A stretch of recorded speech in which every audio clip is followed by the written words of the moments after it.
Hi, dear students. VAO notification ಆಗಿದೆ. VAOಗೆ preparation ಮಾಡ್ತಾ ಇದ್ದೀರಾ ಅನೇಕ ವಿದ್ಯಾರ್ಥಿಗಳು ಅಥವಾ ಅಭ್ಯರ್ಥಿಗಳು ಅಂತ ನಿಮ್ಮನ್ನು ನೀವು ಕರ್ಕೊಳ್ತೀರಾ. ನಾನು Shivakumar Mavli, author of general English, compulsory English and PSI translation book as well as general English PYQ practice book. ಮೊದಲ ಬಾರಿಗೆ ನನ್ನ ಹೆಸರನ್ನು ಯಾರಾದರೂ ಕೇಳಿದವರಾಗಿದ್ದರೆ ಎನ್ನುವ ಕಾರಣಕ್ಕೆ ನಾನು ಪುಸ್ತಕಗಳ ಹೆಸರನ್ನು ಹೇಳಿದೆ ಅಷ್ಟೇ, ಮತ್ತೇನಲ್ಲ. ಜನರಲ್ ಇಂಗ್ಲೀಷ್ ಪತ್ರಿಕೆ ಭಾಳ ಸಂದರ್ಭಗಳಲ್ಲಿ ಈಗಾಗಲೇ ನನ್ನ ಕ್ಲಾಸ್ ಕೇಳಿದವರಾಗಿದ್ದರೆ ನಿಮಗೆ ಗೊತ್ತಿರುತ್ತೆ. ನಾನು ತುಂಬ ಸ್ಪಷ್ಟವಾಗಿ ಒಂದು ಮಾತನ್ನು ಹೇಳ್ತೀನಿ, ಒಂದೊಂದು ಪರೀಕ್ಷೆಗೆ ಒಂದೊಂದು ಜನರಲ್ ಇಂಗ್ಲೀಷ್ ಇಲ್ಲ. VAOಗೊಂದು, FDA ಗೊಂದು, SDAಗೊಂದು, PDOಗೊಂದು ಅಂತ ಇಲ್ಲ, ಇನ್ಕ್ಲೂಡಿಂಗ್ ಟೀಚರ್ಸ್ ರಿಕ್ರೂಟ್ಮೆಂಟ್. GPSTRಗೆ ಬೇರೆ ಜನರಲ್ ಇಂಗ್ಲೀಷು, HSTRಗೊಂದು ಅಂತೇಳೆಲ್ಲ ಇಲ್ಲ. English is all the same. Teachers ರಿಕ್ರೂಟ್ಮೆಂಟಲ್ಲಿ only addition thing is pedagogy add ಆಗುತ್ತೆ ಅಷ್ಟೇ ನಿಮಗೆ. ಅದು 25 ಮಾರ್ಕ್ಸಲ್ಲಿ ನಿಮಗೆ ಗ್ರಾಮರೇ ಜಾಸ್ತಿ ಇರೋದು, ಲ್ಯಾಂಗ್ವೇಜಿಗೆ ಸಂಬಂಧಪಟ್ಟಂಥದ್ದು. ಹಾಗಾಗಿ ಜನರಲ್ ಇಂಗ್ಲೀಷ್ ಪುಸ್ತಕದಲ್ಲಿ ಏನು ನಾನು ಸಿಲೆಬಸ್ ಡಿಸ್ಕಸ್ ಮಾಡಿ ಅದ್ರ ಪ್ರಕಾರ ಟೋಟಲ್ ಕಂಟೆಂಟನ್ನು ಕೊಟ್ಟಿದ್ದೀನಿ ವಿತ್ ಪ್ರೀವಿಯಸ್ ಪೇಪರ್ಸ್. ಆ ಕಂಟೆಂಟ್ ಮೇಲೆ ನೀವು ಪ್ರಿಪೇರ್ ಆಗಿದ್ದರೆ ಈ ಥರದ ಯಾವುದೇ KPSC ಅಥವಾ KEA, ಮತ್ತು ಅದೊಂದು KPSC, KEA, ಇನ್ಯಾವುದೋ ಡಿಪಾರ್ಟ್ಮೆಂಟ್ ಯಾವುದಾದ್ರೂ ಇರಲಿ, ನಿಮಗೆ ಇಂಗ್ಲೀಷ್ ಮೇಲೆ ಪ್ರಶ್ನೆಗಳನ್ನು ಕೇಳುವಂಥದ್ದು ಇಂಗ್ಲೀಷ್ ನಿಯಮಗಳೇನಿದಾವೋ, ಇಂಗ್ಲೀಷ್ನ ರೂಲ್ಸ್ಗಳೇನಿದಾವೋ ಅದರ ಆಧಾರದಲ್ಲೇ ಕೇಳ್ತಾರೆ.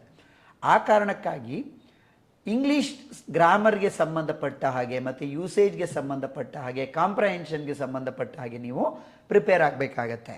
ಈಗಾಗಲೇ ತರಗತಿಗಳನ್ನು ಅಟೆಂಡ್ ಮಾಡಿದವರಾಗಿದ್ದರೆ, ನನ್ನ ಕ್ಲಾಸ್ಗಳನ್ನು ಕೇಳಿ ಅಥವಾ ಎಲ್ಲೋ ಒಂದು ಕಡೆ ನೀವು ನನ್ನ ಕೋರ್ಸನ್ನು ಅಟೆಂಡ್ ಮಾಡಿದವರಾಗಿದ್ದರೆ it would be fine. It would be a kind of recap session for you. ಇವಾಗ ನಾವೇನು ಮಾಡ್ತಿದ್ದೀವಿ ಅಂದರೆ 2024ನೇ ಇಸ್ವಿಯ ಅಕ್ಟೋಬರ್ 27ರಂದು ನಡೆದಂತಹ ವಿಲೇಜ್ ಅಡ್ಮಿನಿಸ್ಟ್ರೇಟಿವ್ ಆಫೀಸರ್ನ ಜನರಲ್ ಇಂಗ್ಲೀಷ್ ಸಂವಹನ ಪತ್ರಿಕೆಯಲ್ಲಿದ್ದಂಥ ಜನರಲ್ ಇಂಗ್ಲೀಷ್ ಪೇಪರನ್ನು ಅಥವಾ ಆ ಪ್ರಶ್ನೆಗಳನ್ನು ಈಗ ಅನಲೈಸ್ ಮಾಡ್ತಕ್ಕಂಥ ಒಂದು ಕೆಲಸವನ್ನು ಈ ಕ್ಲಾಸಲ್ಲಿ ನಾನು ಮಾಡ್ತಾ ಇದ್ದೀನಿ. Just to have a recap of what kind of questions have been asked ಅನ್ನುವಂಥದ್ದು. ಮತ್ತು ಇದೇ ಪ್ರಶ್ನೆ ಬಂದುಬಿಡುತ್ತಾ ಅಥವಾ ಖಂಡಿತ ಇಲ್ಲ, ಆದರೆ ಇದೇ ಥರದ್ದು ಈ ನಿಯಮಗಳನ್ನು ಆಧರಿಸಿದ ಪ್ರಶ್ನೆಗಳು ಬರ್ತಾವ, ಖಂಡಿತ ಸಾಧ್ಯತೆ ಇದೆ. ಇದರಲ್ಲಿ ಟೋಟಲ್ ನಮಗೆ ಇರುವಂಥ ಜನರಲ್ ಇಂಗ್ಲೀಷ್ ಸಿಲೆಬಸ್ಸಲ್ಲಿ ಇದರಲ್ಲಿ ಕೆಲವು ಟಾಪಿಕ್ ಮೇಲೆ ಪ್ರಶ್ನೆಗಳು ಬಂದಿಲ್ಲದೆ ಇರ್ಬೋದು, ಆದರೆ ಈಗ ನಡೆಯುವ ಪರೀಕ್ಷೆಯಲ್ಲಿ ಅದು ಬರುತ್ತೆ. So I have told this repeatedly. ನಿಮ್ಮ ಪ್ರಿಪರೇಷನ್ನು ಕಂಪ್ಲೀಟ್ ಸಿಲೆಬಸ್ ಮೇಲೆ ಇರಬೇಕಾಗತ್ತೆ. ಕೇವಲ ಪ್ರೀವಿಯಸ್ ಇಯರ್ ಕ್ವಶನ್ ಪೇಪರ್ಸನ್ನು ಓದುವಂಥದ್ದು ನನ್ನ ಪ್ರಕಾರ ಕಾಂಪಿಟೇಟಿವ್ ಎಕ್ಸಾಮಿನ ಪ್ರಿಪರೇಷನ್ನೇ ಅಲ್ಲ ಅದು. You need to prepare for the content and syllabus. PYQs should be your last option.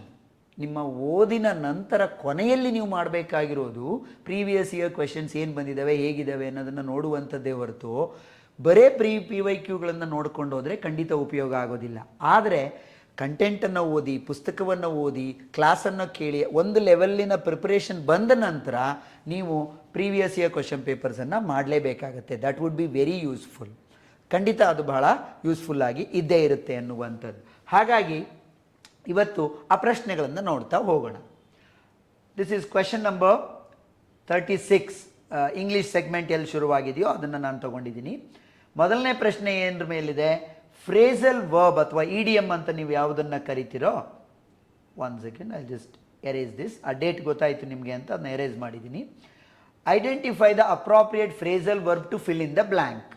You are walking too fast, I can't dash with you ಅಂತಿದೆ.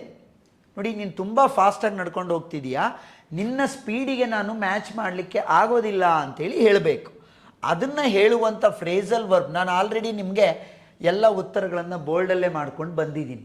ಇದೇ ಕಾರಣಕ್ಕೋಸ್ಕರ ನೋಡಿದ ತಕ್ಷಣ ನಿಮ್ಗೆ ಆನ್ಸರ್ ಗೊತ್ತಾಗಲಿ, ಬಟ್ ಅದರ ಲಾಜಿಕ್ ಏನು ಅನ್ನೋದನ್ನು ನಾನು ಡಿಸ್ಕಸ್ ಮಾಡ್ತಾ ಹೋಗ್ತೀನಿ. ಕೀಪ್ ಅಪ್ ವಿತ್ ಅಂದರೆ maintaining the same pace of any progress. ನೋಡಿ, move or progress at the same rate as some one or something else ಅಂತ. ಯಾವುದಾದ್ರೂ ಒಬ್ಬರು ವ್ಯಕ್ತಿ ಯಾವುದಾದ್ರೂ ಒಂದು ಕೆಲಸ ಮಾಡ್ತಾ ಇರುವ ಸ್ಪೀಡ್ ಇರ್ಬೋದು, ಅವನು ಓಡ್ತಾ ಇರುವ ಸ್ಪೀಡ್ ಇರ್ಬೋದು, ಅಭಿವೃದ್ಧಿ ಆಗ್ತಾ ಇರುವ, ಪ್ರೋಗ್ರೆಸ್ ಆಗ್ತಾ ಇರುವ ಸ್ಪೀಡ್ ಯಾವುದೇ ಇರ್ಬೋದು, ಅದೇ ಸ್ಪೀಡನ್ನು ನಾನು ಮೇಂಟೈನ್ ಮಾಡ್ಕೊಂಡು ಹೋಗೋದು ಅನ್ನುವಂಥದ್ದನ್ನು ಹೇಳಲಿಕ್ಕೆ ಕೀಪ್ ಅಪ್ ವಿತ್ ಅಂತ ಹೇಳ್ತಾರೆ. ಸೊ ಈ ಕೀಪ್ ಅಪ್ ಅನ್ನುವ ಫ್ರೇಸಲ್ ವರ್ಬ್ ಏನು ಹೇಳುತ್ತೆ ಅಂದರೆ ಟು ಕಂಟಿನ್ಯೂ ಅಂತ. ಈಗ ಯಾರಾದರೂ ತುಂಬ ಒಳ್ಳೆಯ ಕೆಲಸಗಳನ್ನು ಮಾಡ್ತಾ ಇರ್ತಾರೆ, keep up the good work ಅಂತ ಹೇಳ್ತೀವಿ ನೋಡಿ, that is this phrasal verb. ನೀವು ಜನರಲ್ ಇಂಗ್ಲೀಷ್ ಪುಸ್ತಕವನ್ನು ಅಧ್ಯಯನ ಮಾಡಿದರೆ ಇಡಿಯಮ್ಸೇ ಸಪ್ರೇಟ್ ಇದ್ದಾವೆ, ಫ್ರೇಸಲ್ ವರ್ಬ್ಸೇ ಸಪ್ರೇಟ್ ಇದ್ದಾವೆ. ಅದರಲ್ಲಿ ಈ ಥರದ್ದೆಲ್ಲ ಫ್ರೇಸಲ್ ವರ್ಬ್ಗಳ ಕನ್ನಡ ಮೀನಿಂಗನ್ನು ಕೊಡುವ ಪ್ರಯತ್ನವನ್ನು ನಾನು ಮಾಡಿದ್ದೀನಿ. ಸೊ ಅದಕ್ಕೆ ನೀವು ಇಡಿಯಮ್ಸ್, ಫ್ರೇಸಲ್ ವರ್ಬ್ ಅವುಗಳನ್ನು ಅಭ್ಯಾಸ ಮಾಡಲೇಬೇಕಾಗುತ್ತೆ. ಅವುಗಳ ಅರ್ಥವನ್ನು ಕನ್ನಡದಲ್ಲಾದರೂ ಅಟ್ಲೀಸ್ಟ್ ತಿಳ್ಕೊಂಡು ಹೋಗಬೇಕಾಗತ್ತೆ. ಕೆಲವೊಮ್ಮೆ ನೇರವಾಗಿ ಅದ್ರ ಮೀನಿಂಗ್ ಕೇಳ್ತಾನೆ, ಇಲ್ಲ ಅಂದರೆ ಈ ಥರ ಒಂದು ಸೆಂಟೆನ್ಸಲ್ಲಿ ಕೊಟ್ಟು ಅದನ್ನು ಹೇಗೆ ಬಳಸ್ತೀವಿ ಅಂತ ಕೇಳ್ತಾನೆ. So the answer for this question is keep up with. Keep up from ಮತ್ತು ಕೀಪ್ ಅಪ್ ಟು ಇವೆರಡೂ ಕೂಡ ಸ್ಟ್ಯಾಂಡರ್ಡ್ ಇಂಗ್ಲೀಷಿನ ಫ್ರೇಸ್ಗಳೇ ಅಲ್ವಾ, ಅವು ಫ್ರೇಸಲ್ ವರ್ಬ್ಗಳು ಅಲ್ಲ, ಇಡಿಯಮ್ಸು ಅಲ್ಲ. ಹಾಗಾಗಿ ದ ಆನ್ಸರ್ ಇಸ್ ಆಪ್ಷನ್ 1 ಅನ್ನುವಂಥದ್ದು. Next one, question number 37. ಇದು ನೋಡಿ, ಇಲ್ಲಿ ನಿಮಗೆ 2 ವಾಕ್ಯಗಳಲ್ಲಿ ಒಂದೊಂದು ಪದವನ್ನು ಅಂಡರ್ಲೈನ್ ಮಾಡಿದ್ದಾನೆ. Avinash was the first suspect in that case. ಇಲ್ಲಿ ಪ್ರಶ್ನೆ ಕೇಳಿರೋದು ಏನು ಅಂದರೆ 2 ಸೆಂಟೆನ್ಸಸ್ ಇದೆ which has the same meaning and can be used in the same context as the part given underlined in both the sentences ಅಂತೇಳಿ. 2 ವಾಕ್ಯಗಳಲ್ಲಿ ಯಾವುದನ್ನು underline ಮಾಡಿದನಲ್ವಾ, ಇಲ್ಲಿ first ಅನ್ನೋದು underline ಆಗಿದೆ, ಇಲ್ಲಿ ಟ್ಯೂನ್ ಅನ್ನೋದು ಅಂಡರ್ಲೈನ್ ಆಗಿದೆ. ಇದೇ ಬೇರೆ ವಾಕ್ಯ, ಇದೇ ಬೇರೆ ವಾಕ್ಯ. ಈ ಎರಡನ್ನೂ ರಿಪ್ಲೇಸ್ ಮಾಡಿದರೆ 2 ವಾಕ್ಯಕ್ಕೆ ಈ 4 ಪದಗಳಲ್ಲಿ ಯಾವುದು ಸೂಟ್ ಆಗಬಲ್ಲದು ಅನ್ನೋದು ಪ್ರಶ್ನೆ. ಈ ರೀತಿ ಪ್ರಶ್ನೆಯನ್ನು ಹಿಂದಿನ ಅನೇಕ ಪತ್ರಿಕೆಗಳಲ್ಲೂ ಕೂಡ ಕೇಳಿದ್ದಾನೆ. It is nothing but you need to know the synonyms that are used in various situations. ಈಗ ಒಂದೊಂದು ಸಂದರ್ಭದಲ್ಲಿ ಒಂದು ಪದವನ್ನು ಬಳಸಿದಾಗ ಬೇರೆ ಅರ್ಥ ಕೊಡುತ್ತೆ, ಇನ್ನೊಂದು ಪದವನ್ನು ಬಳಸಿದಾಗ ಬೇರೆ ಅರ್ಥ ಕೊಡುತ್ತೆ. ಸೊ ಹಾಗಾಗಿ ಅಲ್ಲಿ ಯಾವತ್ತು ಸೂಟ್ ಆಗುತ್ತೆ ಅನ್ನುವಂಥದ್ದನ್ನು ನೋಡಬೇಕು. Avinash was the first suspect in that case. ನಾವೇನು ಹೇಳ್ತಾ ಇರ್ತೀವಿ, ಎಷ್ಟೋ ಮೂವಿಗಳಲ್ಲಿ ನೋಡಿರ್ತೀರ ನೀವು, he is the prime suspect ಅಂತೇಳಿ ಸಬ್ ಇನ್ಸ್ಪೆಕ್ಟ್ರು ಅಥವಾ ಇನ್ಚಾರ್ಜ್ ಪೊಲೀಸ್ ಆಫೀಸರ್ ಮಾತಾಡಿರ್ತಾರೆ. ಕ್ರೈಮಿಗೆ ಸಂಬಂಧಪಟ್ಟ ಹಾಗೆ ಆರೋಪಿ ಅಥವಾ ಕ್ರೈಮ್ ಮಾಡಿರುವಂಥವನು ಅಂತ ಹೇಳುವಾಗ ಬಳಸುವ ಪದ ಯಾವುದು, ನಾವು ಪ್ರೈಮ್ ಅಂತ ಬಳಸ್ತೀವಿ. ಮೇಜರ್ ಅನ್ನುವ ಪದ ಅದಕ್ಕೆ ಸೂಟ್ ಆಗೋದಿಲ್ಲ.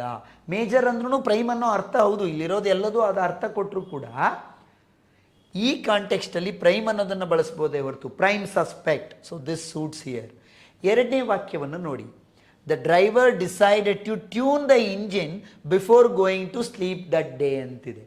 ನೋಡಿ, ಈ ಪ್ರೈಮಿಂಗ್ ದ ಇಂಜನ್ ಅಂದರೆ ಏನು ಅಂದರೆ, ಒಂದು ಎಂಜಿನ್ನನ್ನು, ಇದು ಇಂಜಿನಿಯರಿಂಗ್ ಲ್ಯಾಂಗ್ವೇಜಲ್ಲಿ ಬಳಸುವಂಥ ಪದ, ಒಂದು ಇಂಜಿನ್ನನ್ನು ಕೆಲಸ ಮಾಡಲಿಕ್ಕೆ ಸರಿಯಾದ ರೀತಿಯಲ್ಲಿ ಟ್ಯೂನ್ ಮಾಡ್ಕೊಳ್ಳುವಂಥದ್ದು ಅಂತ, ಅದನ್ನು ಪ್ರಿಪೇರ್ ಮಾಡ್ಕೊಳ್ಳುವಂಥದ್ದು, ಅಡ್ಜಸ್ಟ್ ಮಾಡ್ಕೊಳ್ಳುವಂಥದ್ದು, ರೆಡಿ ಮಾಡಿ ಇಡುವಂಥದ್ದು, ಅದನ್ನು ಏನಂತ ಕರಿತೀವಿ, ಆ ಟ್ಯೂನಿಂಗನ್ನು ಇಂಗ್ಲೀಷಲ್ಲಿ ಇಂಜಿನಿಯರಿಂಗ್ ಲ್ಯಾಂಗ್ವೇಜಲ್ಲಿ ಪ್ರೈಮಿಂಗ್ ದ ಎಂಜಿನ್ ಅಂತ ಕರಿತೀವಿ. ಸೊ ಹಾಗಾಗಿ ಇಲ್ಲಿ ನೋಡಿ, ನಮಗೆ ಇದು ಗೊತ್ತಾಗದೆ ಹೋದ್ರೂ ಇದಂತೂ ಕರೆಕ್ಟಾಗಿ ಗೊತ್ತಾಗುತ್ತೆ. ಮೇಜರ್ ಸಸ್ಪೆಕ್ಟ್ ಅಂತ ಹೇಳೋಕ್ಕಾಗೋದಿಲ್ಲ, ಫಸ್ಟ್ ಅಂತ ಹೇಳಿರೋದ್ರಿಂದ ಪ್ರೈಮ್ ಅನ್ನೋದೇ ಬರಬೇಕು. ಕೌಂಟರ್ ಸಸ್ಪೆಕ್ಟ್ ಅಂದರೆ ಅರ್ಥವೇ ಇಲ್ಲ. Suffer which is not at all meeting this here. So ಹಾಗಾಗಿ ಕೆಲವೊಮ್ಮೆ ಓದಿ ಕನ್ನಡದಲ್ಲಿ ಅರ್ಥ ಮಾಡಿಕೊಂಡು ಕಾಮನ್ ಸೆನ್ಸನ್ನು ಅಪ್ಲೈ ಮಾಡುವಂಥ ವಿಚಾರ ಇರುತ್ತೆ. ಒಬ್ಬ ಗ್ರ್ಯಾಜುಯೇಟ್ ಸ್ಟೂಡೆಂಟ್ ಆಗಿ ಅನೇಕ ವಿಚಾರಗಳನ್ನು ನಿಮ್ಮ ಸುತ್ತಮುತ್ತ ಎಷ್ಟೋ ಕೇಳಿಸ್ಕೊತಿರ್ತೀರಿ. ನೋಡಿ, ನೀವು ಒಬ್ಬ ಮೂವಿ ವಾಚರ್ ಅಥವಾ ಆಗಿದ್ದರೆ, ಒಬ್ಬ ಮೂವಿ ವೀವರ್ ಆಗಿದ್ದಾಗ ಈ ಪದವನ್ನು ಎಷ್ಟೋ ಸರಿ ಕೇಳಿರ್ತೀರ, ಪ್ರೈಮ್ ಸಸ್ಪೆಕ್ಟ್ ಅಂತ. ಅದಲ್ಲಿ ಸೂಟ್ ಆಗೋದ್ರಿಂದ ಇದು ಅದೇ ಇರುತ್ತೆ ಅನ್ನುವ ಐಡಿಯಾ ಸಿಗುತ್ತೆ. ಯಾಕೆಂದರೆ ಬೇರೆದು ಯಾವುದೂ ಇಲ್ಲಿ ಸೂಟ್ ಆಗೋದೇ ಇಲ್ಲ ಅನ್ನುವಂಥದ್ದು. So that was the answer for second question ಅನ್ನುವಂಥದ್ದು. Let me go to the next one. ನೋಡಿ, ಇಲ್ಲಿ ಪ್ರೈಮ್ ದ ಇಂಜಿನ್ ಎಂದರೆ ಅದನ್ನು ಶುರು ಮಾಡಲು ಸಿದ್ಧಗೊಳಿಸುವುದು, ರೆಡಿ ಮಾಡಿ ಇಟ್ಕೊಳ್ಳೋದು, ಟ್ಯೂನ್ ಮಾಡೋದು ಅನ್ನುವ ಅರ್ಥ ಬರುತ್ತೆ. ಇಲ್ಲೇನು ಮಾಡಿದ್ದಾನೆ ನೋಡಿ, ಈ ಒನ್ ವರ್ಡ್ ಸಬ್ಸ್ಟಿಟ್ಯೂಷನ್ಸನ್ನು ಅವನೇನು ಮಾಡಿದ್ದಾನೆ ಅಂದರೆ, he has asked in the form of match the following. Ideally 4 one word substitution ಇದಾವೆ ಇದರಲ್ಲಿ. ಸೊ ನಮಗೆ ಗೊತ್ತಿರಬೇಕಾಗತ್ತೆ. ಮತ್ತು ಇವಷ್ಟು ಕೂಡ ನಿಮಗೆ ಜನರಲ್ ಇಂಗ್ಲೀಷ್ ಪುಸ್ತಕದ one word substitution. So if you have an older version of general English book, please go with the 2026 model, edition, because 2026 ಎಡಿಷನಲ್ಲಿ ನಿಮಗೆ ಎಲ್ಲ ರೋಗಗಳು, ಎಲ್ಲ ರೀತಿಯ ಭಯಗಳು, ಯಾವ ಯಾವ ಕಾಯಿಲೆಗಳನ್ನು ಟ್ರೀಟ್ ಮಾಡುವ ಡಾಕ್ಟ್ರಿಗೆ ಏನು ಒನ್ ವರ್ಡ್ ಇದೆ, ಈ ಥರದ ಎಲ್ಲ ವಿಷಯಗಳನ್ನು ಮ್ಯಾಕ್ಸಿಮಮ್ ಕವರ್ ಮಾಡಿ ಅಷ್ಟು ಒನ್ ವರ್ಡ್ ಸಬ್ಸ್ಟಿಟ್ಯೂಷನ್ನ ಅದರಲ್ಲಿ ಆ್ಯಡ್ ಮಾಡಿದ್ದೀನಿ. So that is why please go with them. ಜೊತೆಗೆ ರೀಸೆಂಟಾಗಿ ಪೇಪರಲ್ಲಿ ಬಂದಿರುವಂತಹ ಪೊಟೆನ್ಷಿಯಲ್ ಇರುವಂಥ ಎಲ್ಲ ಒನ್ ವರ್ಡ್ ಸಬ್ಸ್ಟಿಟ್ಯೂಷನ್ಗಳನ್ನು ಕೂಡ ಅದರಲ್ಲಿ ಆ್ಯಡ್ ಮಾಡಿರುವಂಥದ್ದಿದೆ. ಸೊ ಒನ್ ವರ್ಡ್ ಸಬ್ಸ್ಟಿಟ್ಯೂಷನ್ ನಾವು ಕ್ಲಾಸಲ್ಲಿ ಕೂಡ ಡಿಸ್ಕಸ್ ಮಾಡಿದ್ದೀವಿ. Match the items in list 1 with their definitions in list 2. That is nothing but dermatologist ಅಂದರೆ ಯಾರು? It is one word substitution. A doctor who treats skin diseases. So dermatologist ಅಂದರೆ ಯಾರು? A ಅನ್ನೋದಕ್ಕೆ 4ನೇದು answer ಆಯಿತು. Thermometer ಅಂದರೆ ಏನು? an instrument which measures the temperature. measures ಅನ್ನೋದು ಇಲ್ಲಿ ಬರಬೇಕಿತ್ತು. an instrument which measures the temperature. So ಇದು ಯಾವುದಕ್ಕೆ? ಥರ್ಮಾಮೀಟರ್ಗೆ ಸೂಟ್ ಆಯಿತು. ಬಿ ಅನ್ನೋದಕ್ಕೆ 2ನೇದೇ ಸೂಟ್ ಆಗ್ತಾ ಇದೆ. ಸಿ, ಅಮ್ನೇಷಿಯಾ ಅಂದ್ರೆ ಏನು? A disease which causes loss of memory.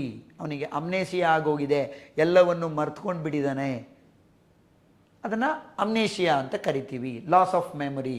So that is C1ಗೆ ಆಪ್ಷನ್ 1 ಅನ್ನುವಂಥದ್ದು ಬರುತ್ತೆ. ಲಾಸ್ಟ್ನೇದು, ಇದನ್ನು ಕೂಡ ಒನ್ ವರ್ಡ್ ಸಬ್ಸ್ಟಿಟ್ಯೂಟ್ ಪಾಠ ಮಾಡುವಾಗ ನಾನು ಡಿಸ್ಕಸ್ ಮಾಡಿರ್ತೀನಿ, ನೇರವಾಗಿ ಹೇಳಿರ್ತೀನಿ. ಆ್ಯನ್ ಆ್ಯಂಫಿಬಿಯಾ, ಡರ್ಮಿಟಾಲಜಿಸ್ಟ್ ಬಂದಿದೆ, ಥರ್ಮಾಮೀಟರ್ ನಮ್ಮ ಬುಕ್ಗಳಲ್ಲಿ ನೇರವಾಗಿದ್ದಾವೆ ಅವು. An ಆ್ಯಂಫಿಬಿಯನ್ is nothing but an animal which leaves both on land and in water. ಅಂದರೆ ಉಭಯವಾಸಿ ಅಂತ ನಾವು ಯಾವ ಪ್ರಾಣಿಯನ್ನು ಕರಿತೀವೋ, ಯಾವ ಜಲಚರವನ್ನು ಅಥವಾ ಉಭಯವಾಸಿ ಪ್ರಾಣಿಗಳು ಅಂತ ಕರಿತೀವಲ್ವ, ನೀರಿನಲ್ಲೂ ವಾಸ ಮಾಡ್ತವೆ, ನೆಲದ ಮೇಲೂ ವಾಸ ಮಾಡ್ತವೆ, ಅಂಥ ಪ್ರಾಣಿಗಳನ್ನು ಉಭಯವಾಸಿಗಳು ಅಂತ ಕರಿತೀವಿ. ಸೊ ಇದಿಷ್ಟು ನಮಗೆ ಗೊತ್ತಾದರೆ ಯಾವುದಕ್ಕೆ ಸೂಟ್ ಆಗುತ್ತೆ ಅನ್ನೋದನ್ನು ಸುಲಭವಾಗಿ ನಾವಲ್ಲಿ ಮಾಡ್ಬೋದು ಅನ್ನುವಂಥದ್ದು. ನೋಡಿ, so option 2 A4 B3 C1 D4 ಅದನ್ನು ಕೋಡ್ ಮ್ಯಾಚ್ ಮಾಡೋದೇನು ದೊಡ್ಡ ವಿಚಾರ ಆಗೋದಿಲ್ಲ ನಿಮಗೆ. ಫಸ್ಟ್ ಅದರ ಅರ್ಥ ಗೊತ್ತಿರಬೇಕು. ಕೆಲವೊಮ್ಮೆ ಈಗ ನೋಡಿ, ಈ ಪತ್ರಿಕೆಯಲ್ಲಿ ಇದನ್ನು ಒನ್ ವರ್ಡ್ ಸಬ್ಸ್ಟಿಟ್ಯೂಷನ್ ಹಿಂಗೆ ಕೊಟ್ಟಿದ್ದಾನೆ. ಇತ್ತೀಚಿನ ಯಾವುದೋ ಒಂದು KEA SDA FDA ಪರೀಕ್ಷೆಗಳಲ್ಲೂ ಕೂಡ ಒನ್ ವರ್ಡ್ ಸಬ್ಸ್ಟಿಟ್ಯೂಷನ್ಸನ್ನು ಇಲ್ಲಿ ಏನು ರೋಗಗಳು ಈ ಥರದ್ದು ಕೊಟ್ಟಿದ್ನಲ್ವಾ, ಅಲ್ಲಿ ಈ ಫೋಬಿಯಾನ ಇಟ್ಕೊಂಡು ಕೊಟ್ಟಿದ್ದಾನೆ. ಯಾವ್ಯಾವ ಭಯವನ್ನು ಏನಂತ ಕರಿತೀವಿ ಅನ್ನುವ ರೀತಿಯಲ್ಲಿ ಕೊಟ್ಟಿದ್ದಾನೆ. ನೀರಿನ ಭಯವನ್ನು ಇಂಗ್ಲೀಷಲ್ಲಿ ಹೈಡ್ರೋಫೋಬಿಯಾ ಅಂತ ಕರಿತೀವಿ, ಅಥವಾ ಆಕ್ವಾಫೋಬಿಯಾ ಅಂತ ಕರಿತೀವಿ. ಫಾರಿನರ್ಗಳು, ವಿದೇಶರಿಗೆ ಸಂಬಂಧಪಟ್ಟಂತೆ ಇರುವ ಭಯವನ್ನು ಕ್ಸೆನೋಫೋಬಿಯಾ ಅಂತ ಕರಿತೀವಿ. ಈ ಥರ ಅನೇಕ ಭಯಗಳಿದ್ದಾವೆ. ನೆಫ್ರೋಫೋಬಿಯಾ ಅಂತಿದೆ, ನ್ಯೂರೋಫೋಬಿಯಾ ಅಂತಿದೆ. ಸೊ ಆ ಎಲ್ಲ ಫೋಬಿಯಾಗಳು ಕೂಡ ನಮಗೆ ಗೊತ್ತಿರಬೇಕಾಗತ್ತೆ. ಅದನ್ನು ಇತ್ತೀಚಿನ ಒಂದು ಪತ್ರಿಕೆಯಲ್ಲಿ ಕೇಳಿದ್ದಾನೆ. ಇಲ್ಲಿ ಡಾಕ್ಟರ್ ಬಗ್ಗೆ ಬಂದಿದೆ, ಅಲ್ಲಿ ಫೋಬಿಯಾಗಳ ಬಗ್ಗೆ ಬಂದಿದೆ. You must know that. ಆನಂತರ ಇದು PQRS. PQRSಗೆಲ್ಲ ನೀವೇನು ಪ್ರಿಪೇರ್ ಆಗಿ ಹೋಗುವಂಥದ್ದಿಲ್ಲ. ಅದು ನಿಮಗೆ ಎಷ್ಟರ ಮಟ್ಟಿಗೆ ಟೆನ್ಸಸ್ ಬರ್ತವೆ, ವಾಯ್ಸಸ್ ಬರ್ತವೆ, ಒಂದು ವಾಕ್ಯವನ್ನು ಹೇಗೆ ಅರ್ಥ ಮಾಡ್ಕೊಳ್ತೀರಾ ಅನ್ನುವ ಆಧಾರದಲ್ಲಿ ಅದು ಡಿಪೆಂಡ್ ಆಗಿರುತ್ತೆ. ನೋಡಿ, ಟೋಟಲ್ ಆಗಿ ಮೊದಲು ಪೂರ್ತಿ ಅಧ್ಯಯನ ಮಾಡಿ. ಮೊದಲು ಮತ್ತು 6ನೇ ವಾಕ್ಯ ಫಿಕ್ಸ್ ಆಗಿರುತ್ತೆ ಅಂತ ನಿಮಗೆ ಗೊತ್ತಿದೆ. Rajaram Mohan Roy was associated with several news papers, ಅದು ಬೇಸಿಕ್ ವಾಕ್ಯ ಇದೆ. ಅದಾದಮೇಲೆ many educationists protested vigorously against these measures. ಅಂದರೆ ಏನೋ ಒಂದು ಮೆಜರ್ ಯಾರೋ ತೊಗೊಂಡಿದ್ದಾರೆ, ಅದ್ರ ವಿರುದ್ಧ ಅಪೋಸ್ ಮಾಡಿದ್ದಾರೆ ಅಂತ ಆಗಬೇಕು. But this came to grief soon after the enactment in 1823 of new measures for the control of the press ಅಂತಿದೆ. ಅವರಿಗೆ Rajaram Mohan Roy several news papers ಜೊತೆಗೆ ಅಸೋಸಿಯೇಷನ್ ಇದ್ದಿದ್ದರಿಂದ ಏನು ಮಾಡಿರ್ತಾರೆ ಅವರು? He brought out a bilingual Bengali English magazine. So R ಅನ್ನುವಂಥದ್ದು ಇಲ್ಲಿ ಮೊದಲನೇದಾಗಿ ಬರುತ್ತೆ ಅಂತೇಳಿ ನಮಗೆ ಗೊತ್ತಾಯಿತು. R should be the first one. ಆ ನಂತರ ಕೊನೆಯದಾಗಿ ಏನು ಹೇಳ್ತಾ ಇದೆ? ಎಸ್ ಅಲ್ಲಿ litre ಡಿಸೈರಿಂಗ್ on all India circulation he published, a ಆಗಬೇಕಿದು, he published a weekly in Persian which was recognised then as the language of the cultured classes all over India ಅಂತಿದೆ. So ಈಗ ಆರ್ ಮೊದಲನೇದಾಯಿತು, he brought out a bilingual.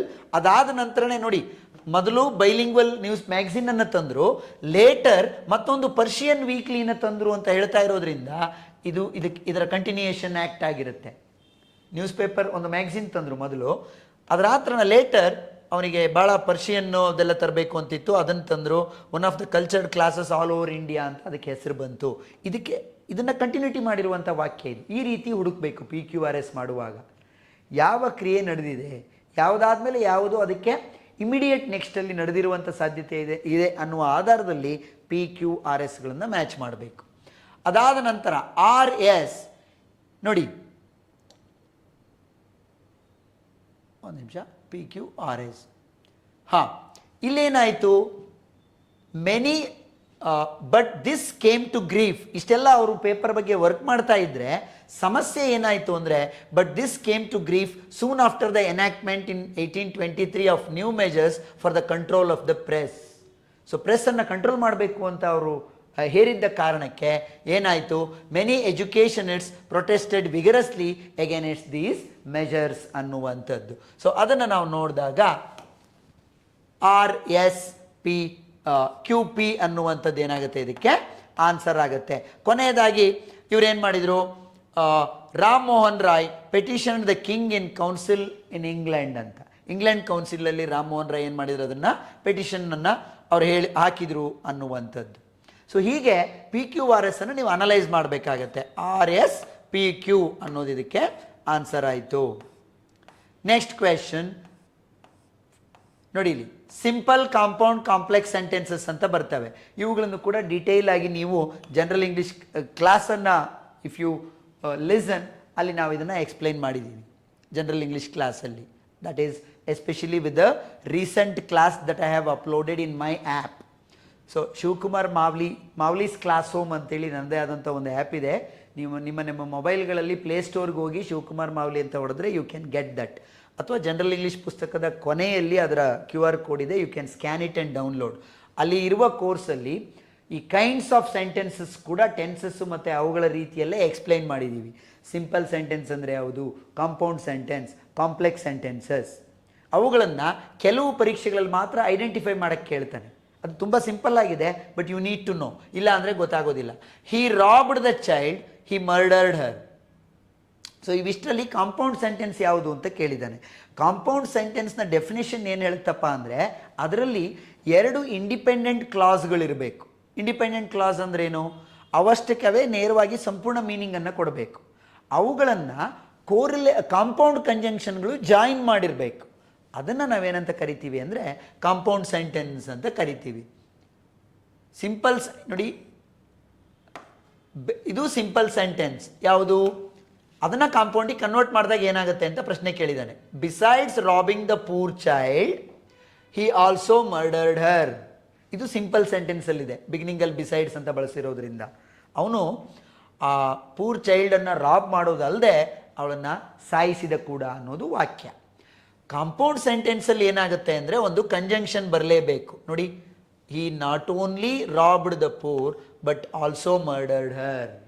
ಇದು compound conjunction ಆಗಿ ಇಲ್ಲಿ behave ಮಾಡ್ತಾ ಇದೆ. ಯಾಕೆ, he robbed the poor child ಅನ್ನೋದು ಒಂದು, and then he also murdered ಅನ್ನೋದು ಇನ್ನೊಂದು ಕಂಪ್ಲೀಟ್ ಸೆಂಟೆನ್ಸ್. ಇವೆರಡನ್ನು ಕನೆಕ್ಟ್ ಮಾಡ್ತಾ ಇರುವ ಕಾಂಪೌಂಡ್ ಕಂಜಂಕ್ಷನ್ ಯಾವುದು ಅಂದರೆ ನಾಟ್ ಓನ್ಲಿ ಬಟ್ ಆಲ್ಸೋ ಅಂತ ಇಲ್ಲಿ ಬಿಹೇವ್ ಮಾಡ್ತಾ ಇದೆ.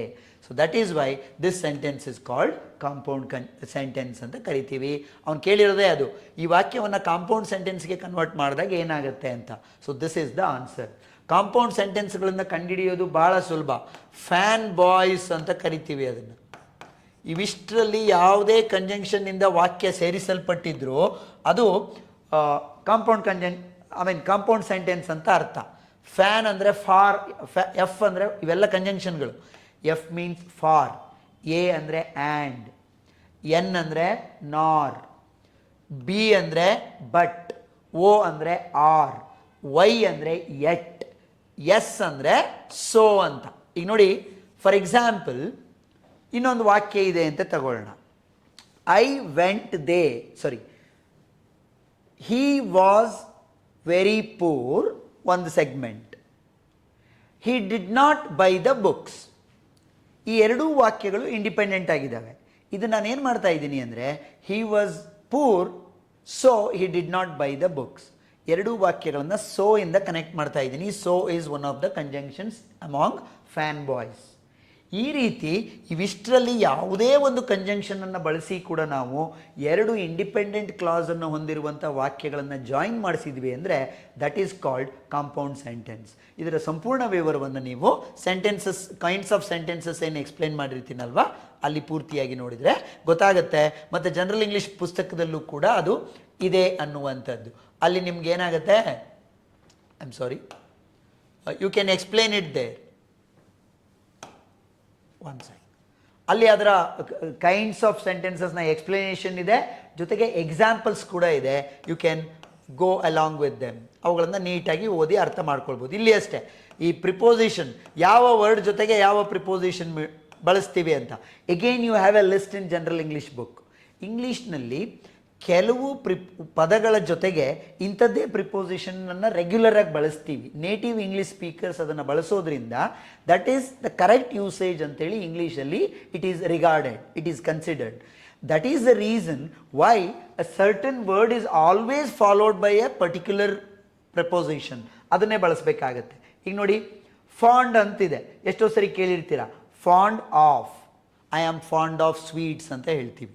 ಆ ರೀತಿ fond of, depend on, angry with, complain to. This is the structure. ಇವಿಷ್ಟು ಪದಗಳು.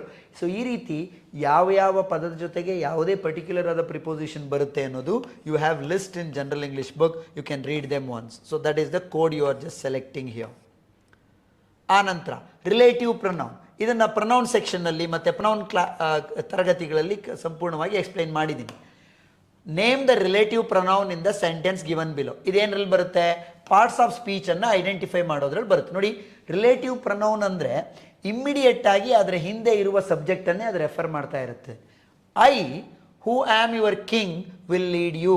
ಸೊ ಇಲ್ಲಿ ಹೂ ಅಂದರೆ ಯಾರು? ಐ ಅಂತಲೇ ಅರ್ಥ. ನಾನು ನಿಮ್ಮ ರಾಜ ಯಾರಾಗಿದ್ದೀನೋ, ನಾನು ಯಾರದು, ನಾ ಯಾರಾಗಿದ್ದೀನೋ ಅಂದರೆ that is nothing but I.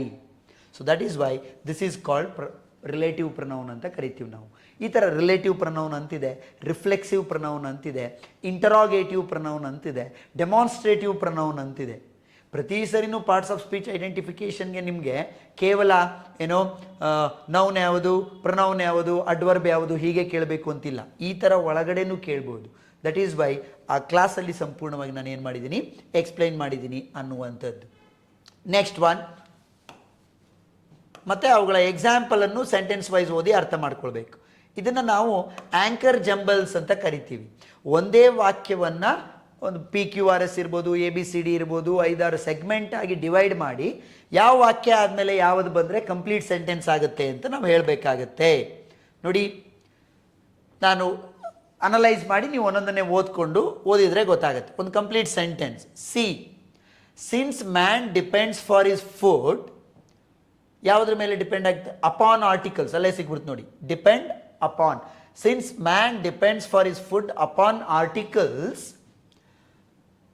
produced from the earth's layer of fertile soil, it is of vital importance that, ನೋಡಿ, it is of vital importance ಅಂದಮೇಲೆ ದಟ್ಟೆ ಬರಬೇಕು. ಸೆಂಟೆನ್ಸ್ ಸ್ಟ್ರಕ್ಚರೇ ಹೆಂಗಿರುತ್ತೆ. That none of this soil should be wasted. The last one is if this can not be prevented ಅನ್ನುವಂಥದ್ದು ಇದು ಸಂಪೂರ್ಣವಾದ ವಾಕ್ಯವನ್ನು ಕೊಡುತ್ತೆ ಅನ್ನುವಂಥದ್ದು. So the option is CDFAEB. ಇದನ್ನು ನೀವು ಟೆನ್ಸಸ್ಸನ್ನು ಅಧ್ಯಯನ ಮಾಡಿ ನೀಟಾಗಿ ಅರ್ಥ ಮಾಡ್ಕೊಂಡಿದ್ರೆ, ಆ್ಯಕ್ಟಿವ್ ವಾಯ್ಸ್ ಪ್ಯಾಸಿವ್ ವಾಯ್ಸ್ ಗೊತ್ತಿದ್ದರೆ, ಗ್ರಾಮರ್ನ ಎಲ್ಲ ಅಂಶಗಳು ಗೊತ್ತಿದ್ದರೆ, ಕನ್ನಡದಲ್ಲಿ ಹೇಗೆ ಈ ವಾಕ್ಯಗಳನ್ನು ನೀವು ಅರ್ಥ ಮಾಡಿಕೊಂಡೇ ಯಾವುದಾದ್ಮೇಲೆ ಯಾವುದು ಬರುತ್ತೆ ಅಂತ ಮಾಡ್ತೀರೋ, ಇಲ್ಲೂ ಕೂಡ PQRS ಇರಲಿ, ಮೂವಿಂಗ್ ಜಂಬಲ್ಸ್ ಇರಲಿ, ಆ್ಯಂಕರ್ ಜಂಬಲ್ಸ್ ಇರಲಿ, you need to answer in the same manner. There is no other shortcut for that here in English. ಓದಬೇಕು, ಅರ್ಥ ಮಾಡಿಕೊಂಡು ಅನಲೈಸ್ ಮಾಡಿ ಒಂದರಿಂದ ಇನ್ನೊಂದು ವಾಕ್ಯಕ್ಕೆ ಇರುವ ಕೋಹೆರೆನ್ಸ್ ಏನಿದೆ ಅದನ್ನು ನೋಡಿಕೊಂಡು we need to figure out. Fill in the blanks. ನೋಡಿ, ಇದು ಕೂಡ ಪ್ರಿಪೋಸಿಷನ್ ಮತ್ತು ಕಂಜಂಕ್ಷನ್ ಮಿಕ್ಸ್ ಮಾಡಿ ಕೊಟ್ಟಿದ್ದಾನೆ.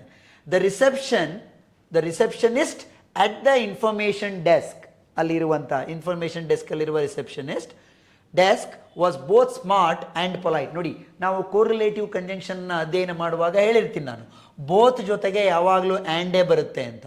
ಸೊ ಬೋತ್ ಇರೋದ್ರಿಂದ ಬೋತ್ ಸ್ಮಾರ್ಟ್ ಆ್ಯಂಡ್ ಪೊಲೈಟ್. ಇಲ್ಲಿ at the information desk, at the airport, at the house, at the office, I am at the library ಹೀಗೆ ಹೇಳ್ತಾ ಇರ್ತೀವಿ. So we use at for smaller destination places. So at ಮತ್ತು ಆ್ಯಂಡಲ್ಲಿ suit ಆಗುತ್ತೆ. For a professional sports person fitness is a must. ಇಲ್ಲಿ ನೋಡಿ, is a must ಅಂತಿದೆ ಅಂತ ನೋಡಿಕೊಂಡು ಮಸಂಟ್ ಅಂತ ಮಾಡಕ್ಕೆ ಹೋಗ್ಬೇಡಿ ನೀವು. ಇಲ್ಲಿ ಮಸಂಟ್ ಅಲ್ಲ ನಮ್ಮ ಸೆಂಟೆನ್ಸ್ನ ಏನು subject. For A professional sports person fitness ಅನ್ನೋದು ನಮ್ಮ ಸಬ್ಜೆಕ್ಟ್. ಹಾಗಾಗಿ ಫಿಟ್ನೆಸ್ ಸಿಂಗ್ಯುಲರ್ ಆಗಿದೆ ಮತ್ತು ವಾಕ್ಯ ಅಫರ್ಮೇಟಿವ್ ಆಗಿದೆ, ಅಂದರೆ ಪಾಸಿಟಿವ್ ಆಗಿದೆ. ಸೊ ನಿಮಗೆ ತುಂಬ ಸಿಂಪಲ್ಲಾಗಿ ಕ್ವೆಶನ್ ಟ್ಯಾಕ್ಸ್ ಬರೆಯೋದು ಹೇಗೆ ಇದೆಲ್ಲ ಪುಸ್ತಕದಲ್ಲೇ ವಿವರಣೆ ಇದೆ, ಅದರ ನಿಯಮಗಳೇನು ಅನ್ನುವಂಥದ್ದು. ಇಲ್ಲಿ ಈಸಿ ಒಂದು ಕೊಟ್ಟಿದ್ದಾನೆ. ಈಸ್ ಇದೆ, ಈಸ್ ಇದ್ದಾಗ ನೆಗೆಟಿವ್ಗೆ ಹೋಗಬೇಕು ಅಂದರೆ ಇಸಂಟ್ ಇಟ್ ಆಗುತ್ತೆ. ಇದಲ್ಲದೆ ಬೇರೆ ಬೇರೆ ನೆಕ್ಸ್ಟ್ ಲೆವೆಲಿನ ನಿಯಮಗಳೆಲ್ಲ ಕ್ವೆಶನ್ ಟ್ಯಾಕ್ಸಲ್ಲಿ ಇರ್ತಾವಲ್ವಾ, ಅವುಗಳನ್ನು ತಿಳ್ಕೊಂಡೇ ಹೋಗಬೇಕು. ಯಾವ ಕಾನ್ಸೆಪ್ಟ್ ಮೇಲೆ ಈಸಿ ಕ್ವೆಶನ್ ಕೇಳ್ತಾನೆ, ಯಾವ ಕಾನ್ಸೆಪ್ಟ್ ಮೇಲೆ ಡಿಫಿಕಲ್ಟ್ ಕ್ವೆಶನ್ ಬರುತ್ತೆ ಅನ್ನೋ ನಮಗೆ ಗೊತ್ತಿಲ್ಲದೆ ಇರೋದ್ರಿಂದ ಪ್ರತಿ ಕಾನ್ಸೆಪ್ಟಿನ ಮೇಲೆ ಎಲ್ಲ ರೂಲ್ಸ್ ಆ್ಯಂಡ್ ರೆಗ್ಯುಲೇಷನ್ಸನ್ನು ನಾವು ತಿಳ್ಕೊಂಡು ಹೋಗಲೇಬೇಕಾಗತ್ತೆ. ಮತ್ತು ಇದಕ್ಕೆ ಮಸಂಟ್ ಬರೋದಿಲ್ಲ. Fitness is our subject. So ಹಾಗಾಗಿ ಇಸಂಟ್ ಇಟ್ ಅಂಥೇಳಿ ನಾವು ಅದನ್ನು ಹೇಳಬೇಕಾಗತ್ತೆ. ರಿಪೋರ್ಟೆಡ್ ಸ್ಪೀಚ್ಗೆ ಕನ್ವರ್ಟ್ ಮಾಡು, ಇದು ಅಷ್ಟೇ. ರಿಪೋರ್ಟೆಡ್ ಸ್ಪೀಚ್ ನಿಮಗೆ ಕ್ಲಾಸಲ್ಲಿ ನೀಟಾಗಿ ಎಕ್ಸ್ಪ್ಲೈನ್ ಮಾಡಿರ್ತೀನಿ. ಜೊತೆಗೆ you can get that in the book as well. ಏನು ಸೆಂಟೆನ್ಸ್ ಇದೆ ಅದಕ್ಕೆಲ್ಲ ರೂಲ್ ಇದೆ. ಸುಮ್ಮನೆ ಈಗ ನಾನು ಆನ್ಸರ್ ಹೇಳ್ತಿದ್ದೀನಿ ಅಷ್ಟೇ ನಿಮಗೆ, ಬಟ್ ರೂಲ್ ಇದೆ ಅದಕ್ಕೆ. ಇಲ್ಲಿ ಏನು ಸೆಂಟೆನ್ಸ್ ಇದೆ? Ramu said my classmate wrote a letter to the minister. Ramu said.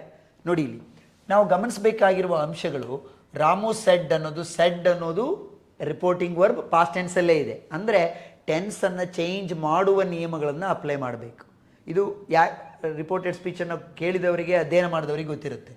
My classmate wrote ಅಂತಿದೆ, ಅಂದರೆ ಸಿಂಪಲ್ ಪಾಸ್ಟ್ ಟೆನ್ಸಲ್ಲಿ ಇದಿದೆ.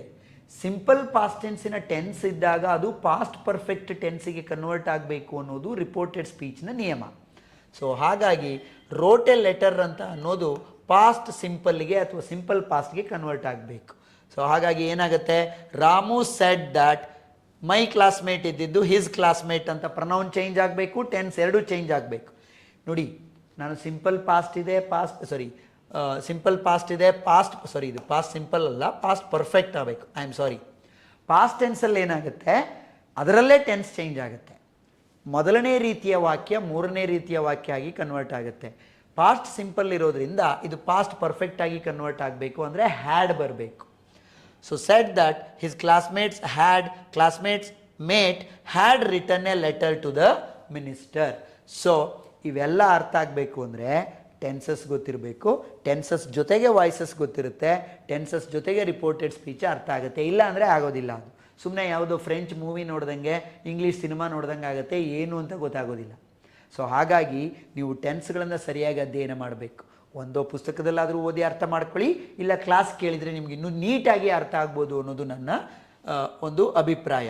ಆವಾಗ ಯಾವ್ಯಾವ ಟೆನ್ಸ್ ಇದ್ದಾಗ ಹೇಗೆ ಬದಲಾಯಿಸಿದ್ದೀವಿ, ರಿಪೋರ್ಟೆಡ್ ಸ್ಪೀಚ್ನ ಸಂಪೂರ್ಣ ನಿಯಮಗಳೇನು.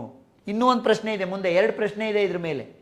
ಸೊ ನೋಡಿರಿ, ನಿಮಗೆ ವಾಯ್ಸಸ್ಸು, ಟೆನ್ಸಸ್ಸು, ರಿಪೋರ್ಟೆಡ್ ಆಮೇಲೆ ಜೊತೆಗೆ ರಿಪೋರ್ಟೆಡ್ ಸ್ಪೀಚ್, ಇವು 3 ಸೇರಿ 7-8 ಮಾರ್ಕ್ಸ್ ಟೋಟಲ್ ಕವರ್ ಆಗಿಬಿಡುತ್ತೆ. ಜೊತೆಗೆ ಸಬ್ಜೆಕ್ಟ್ ಆಫ್ ಅಗ್ರಿಮೆಂಟ್ ಸೇರಿದರೆ it crosses more than 10. So ಅವುಗಳ ನಾಲೆಡ್ಜ್ ತರೋವಾಗಿ ನಿಮಗೆ ಇರಲೇಬೇಕಾಗತ್ತೆ. ಯಾವ ರೂಲ್ ಇದ್ದಾಗ ಹೇಗೆ ಕನ್ಸಿಡರ್ ಮಾಡ್ತೀವಿ ಅನ್ನೋದು ಗೊತ್ತಿರಬೇಕು. So option 1 is the answer for this.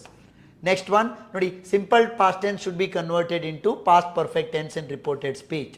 Identify the appropriate prefix and fill in the blanks given in the sentence. Prefix, it is very difficult to withstand ಅಂದರೆ ತಡ್ಕೊಳ್ಳೋದು ಅಂತ. Withstand the onslaught of terrorist ಅಟ್ಯಾಕಿನ ದೌರ್ಜನ್ಯಗಳನ್ನು, ಆ ಒಂದು ಹಿಂಸೆಯನ್ನೆಲ್ಲ ತಡೆದುಕೊಳ್ಳುವುದು ನಿಜಕ್ಕೂ ಕಷ್ಟ. Withstand ಅಂದರೆ ತಡ್ಕೊಳ್ಳೋದು ಅಂತ. So I cannot withstand this insult. ನೀನು ನನಗೆ ಮಾಡಿದ ಅವಮಾನವನ್ನು ನಾನು ತಡ್ಕೊಳ್ಳೋಕ್ಕೆ ಸಾಧ್ಯವೇ ಇಲ್ಲ. That is what it is. Withstand is one word which means you cannot tolerate ಅಂತ. Next one,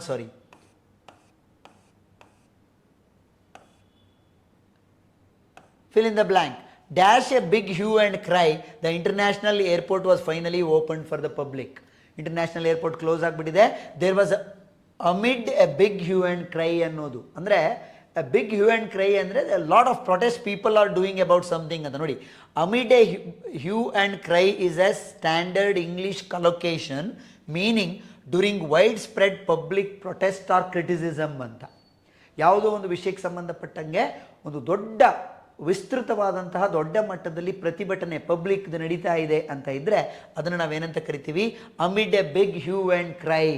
for example, you can consider what is happening in India's situation now in Delhi or at Jantar Mantar. The youths and the students community has come out they have come out in large number. So ಅದನ್ನು ನಾವು a big hue and cry ಅಂತ ಕರಿತೀವಿ, amid ಅದರ ಮಧ್ಯೆ. ಹಾಗಾಗಿ ಏನು ಮಾಡಿದರು, international ಏರ್ಪೋರ್ಟನ್ನು ಪಬ್ಲಿಕ್ಕಿಗೆ open ಮಾಡಿದರು ಅನ್ನೋದು ಅದರ ಅರ್ಥ. The dash announced the dash. ಇದು ನೋಡಿ, ಪ್ರಿನ್ಸಿಪಲ್ ಮತ್ತು ಪ್ರಿನ್ಸಿಪಲ್ ಇದು ಹೋಮೋಫೋನ್ಸ್ ಅಂಡರಲ್ಲಿ ನಾವೀಗ ಆಲ್ರೆಡಿ ಡಿಸ್ಕಸ್ ಮಾಡಿರ್ತೀವಿ ಕ್ಲಾಸಲ್ಲಿ, ಮತ್ತು ಪುಸ್ತಕದಲ್ಲೂ ಹೋಮೋಫೋನ್ಸ್ಗಳ ಲಿಸ್ಟ್ ಇದೆ. ಕೆಲವೊಮ್ಮೆ ಪದ ಕೇಳಿಸ್ಕೊಂಡಿರ್ತೀವಿ, ಸ್ಪೆಲ್ಲಿಂಗ್ ಕ್ಲಾರಿಟಿ ಇರೋದಿಲ್ಲ. ಪ್ರಿನ್ಸಿಪಲ್ ಪ್ರಾಂಶುಪಾಲರು ಅನ್ನೋದಕ್ಕೆ PRINCIPAL is the answer. PRINCIPLE ಈ ಪ್ರಿನ್ಸಿಪಲ್ ಅಂದರೆ ತತ್ವ, ಚಿಂತನೆ, ಅವನ ಲೈಫಲ್ಲಿ ಪ್ರಿನ್ಸಿಪಲ್ ಫಾಲೋ ಮಾಡ್ತಾನೆ ಅಂತೀವಲ್ಲ ಅದು. ಇದು ಈ ಪ್ರಿನ್ಸಿಪಲ್ ಅಂದರೆ ಮುಖ್ಯ, ಪ್ರಾಂಶುಪಾಲರು ಅನ್ನುವ ಅರ್ಥ. ದ ಪ್ರಿನ್ಸಿಪಲ್ ಅನೌನ್ಸ್ಡ್, ಹಾಗಾಗಿ ಇದೇ ಇರಬೇಕು. ಪ್ರೈಸಸ್, ಈ prizes is the answer. Prizes ಎಲ್ಲ ಕಡೆ ಸರಿ ಇದೆ, ಮತ್ತು ಈ ಪ್ರೈಸಸ್ಸು ಬರೋದಿಲ್ಲ. ಇಲ್ಲಿ ಈ ಪ್ರಿನ್ಸಿಪಲ್ ಕರೆಕ್ಟ್ ಇದೆ, ಬಟ್ ಪ್ರೈಸಸ್ ತಪ್ಪಾಗಿದೆ. Prizes of the competition win ಆಗಿರೋ ಪ್ರೈಸಸ್ ಅಂದರೆ ಇದು ಪ್ರೈಸಸ್. ಈ ಪ್ರೈಸಸ್ ಅಂದರೆ ಬೆಲೆಗಳು, ನಮಗೆಲ್ಲ ಅದು ಗೊತ್ತಿದೆ ಅನ್ನುವಂಥದ್ದು. It was warm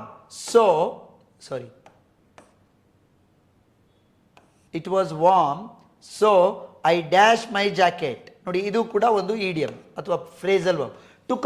I took off my jacket ಅಂದರೆ ನನ್ನ ಜಾಕೆಟನ್ನು ನಾನು ತೆಗೆದಿಟ್ಟೆ, ಬಟ್ಟೆಯನ್ನು ಹೊರಗೆ ತೆಗೆಯೋದು. Take off is a phrasal verb that means to remove or detach a piece of cloth. ಬಟ್ಟೆಯನ್ನು ತೆಗೆಯೋದಕ್ಕೆ ಟೇಕ್ ಆಫ್ ಅನ್ನುವ ಫ್ರೇಸಲ್ ವರ್ಬ್ ಬಳಸ್ತೀವಿ.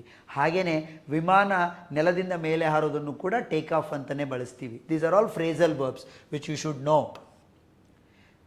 ನೋಡಿ, many accidents dash by dangerous driving ಅಂತಿದೆ ಇಲ್ಲಿ. ಈ ಪ್ರಶ್ನೆಗೆ ನೀವು ಆನ್ಸರ್ ಮಾಡಬೇಕು ಅಂದರೆ you should know active voice, passive voice ಫಾರ್ಮ್ಗಳನ್ನು ಕರೆಕ್ಟಾಗಿ ತಿಳ್ಕೊಂಡಿರಬೇಕು.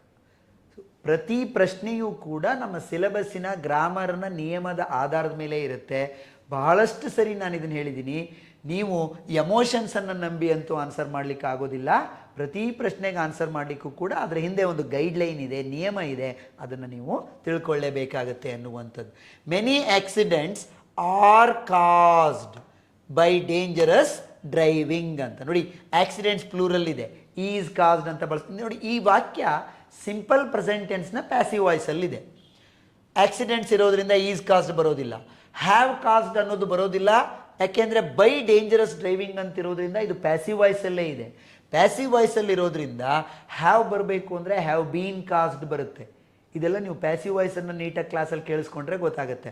ಹ್ಯಾವ್, ಹ್ಯಾಸ್, ಹ್ಯಾಡ್ ಜೊತೆಗೆ ಬೀನ್ ಅನ್ನೋದು ಬಂದೇ ಬರುತ್ತೆ ಪ್ಯಾಸಿವ್ ಫಾರ್ಮಲ್ಲಿ. ಸಿಂಪಲ್ ಟೆನ್ಸಲ್ಲಿ ಆಮ್, ಈಸ್, ಆರ್ ಆದಮೇಲೆ V3 ಬಂದಿರುತ್ತೆ.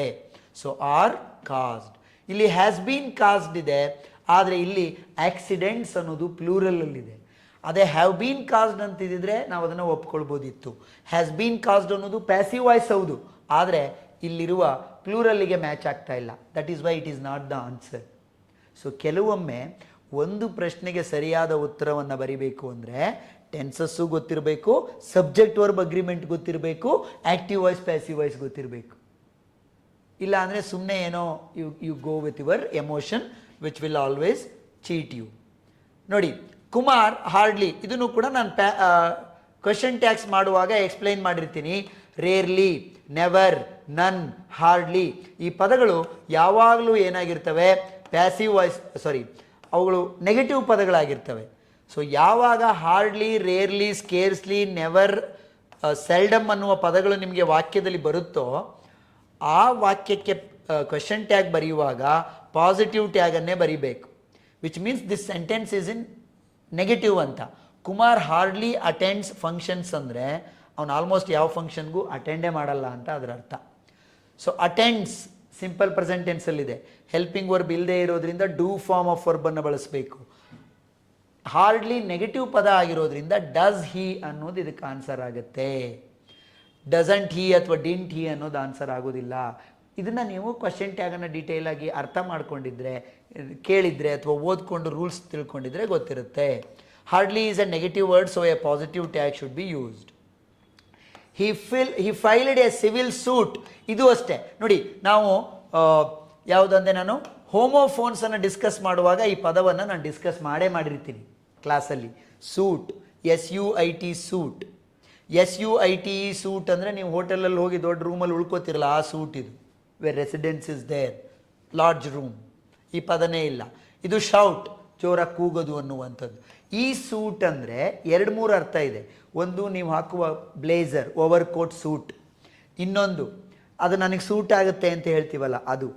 ಇನ್ನೊಂದು, ಲಾ ಕೇಸ್ ಹಾಕ್ತಿರಲ್ಲ, ಯಾರ್ದಾದ್ರೂ ಮೇಲೆ ಪೆಟಿಷನ್ ಹಾಕೋದನ್ನು ಕೂಡ ಮೊಕದ್ದಮೆಯನ್ನು ಲಾ ಸೂಟ್ ಅಂತ ಕರೀತಾರೆ, ಸೇಮ್ ಸ್ಪೆಲ್ಲಿಂಗ್. ಸೊ ಇದನ್ನು ನಾನು ಹೋಮೋಫೋನ್ಸ್ ಮಾಡುವಾಗ ಎಕ್ಸ್ಪ್ಲೈನ್ ಖಂಡಿತ ಮಾಡಿದ್ದೀನಿ. ಅದ್ರ ಜೊತೆಗೆ ಇನ್ನೊಂದು ಹೇಳಿರ್ತೀನಿ, SUITOR, ಸೂಟರ್ ಅಂದರೆ ಹುಡುಗಿ ನೋಡ್ಲಿಕ್ಕೆ ಹೋಗ್ತಾನಲ್ಲ ಅವನು ಸೂಟರ್ ಅಂದರೆ. ಸೊ ಇನ್ನೂ ಮದುವೆ ಸೆಟ್ ಆಗಿರೋದಿಲ್ಲ, ನೋಡ್ಲಿಕ್ಕೆ ಹೋಗ್ತಾನಲ್ಲ ಅದನ್ನು ಸೂಟರ್ ಅಂತ ಕರಿತೀವಿ. ಸೊ ಇದು ಸಿವಿಲ್ ಕೇಸ್ ಅಂತ ಹೇಳಬೇಕಾಗಿ ಬರಬೇಕಾಗಿರೋದ್ರಿಂದ civil suit against mister Chopra ಅನ್ನುವಂಥದ್ದು ಆನ್ಸರ್ ಆಗುತ್ತೆ. Option 1 is answer here. ಇಲ್ಲಿ ಇಡಿಯಮ್. ಸೊ ಇದಕ್ಕೆ ನೋಡಿ, ಇಡಿಯಮ್ ಮತ್ತು ಫ್ರೇಸಲ್ ವರ್ಬ್ಗಳನ್ನು ಕೂಡ ನೀವು ಇಂಗ್ಲೀಷಲ್ಲಿ ದಿನನಿತ್ಯ ವ್ಯವಹರಿಸದೇ ಇರೋದ್ರಿಂದ ಓದ್ಕೊಂಡೇ ಹೋಗಬೇಕಾಗತ್ತೆ. It is must. A storm in a tea cup ಅಂದರೆ ಏನರ್ಥ ನೋಡಿ, ಅದು ನೋಡಿದಾಗಲೇ ಗೊತ್ತಾಗ್ತಿದೆ. ಟೀ ಕಪ್ ಒಳಗಡೆ ಒಂದು ದೊಡ್ಡ ಸ್ಟಾರ್ಮ್, ಬಿರುಗಾಳಿ ಅಂತ ಅಂದರೆ much excitement over something trivial. Trivial ಅಂದರೆ ಕ್ಷುಲ್ಲಕವಾದದ್ದು ಅಂತ.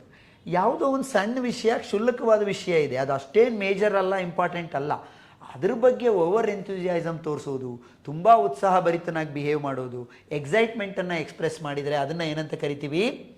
A storm in a tea cup ಅಂಥೇಳಿ ಕರಿತೀವಿ. ಎ ಗ್ರೇಟ್ ನಾಯ್ಸ್ ಅಲ್ಲ, ಡೇಂಜರ್ ಸಿಗ್ನಲ್ ಅಲ್ಲ.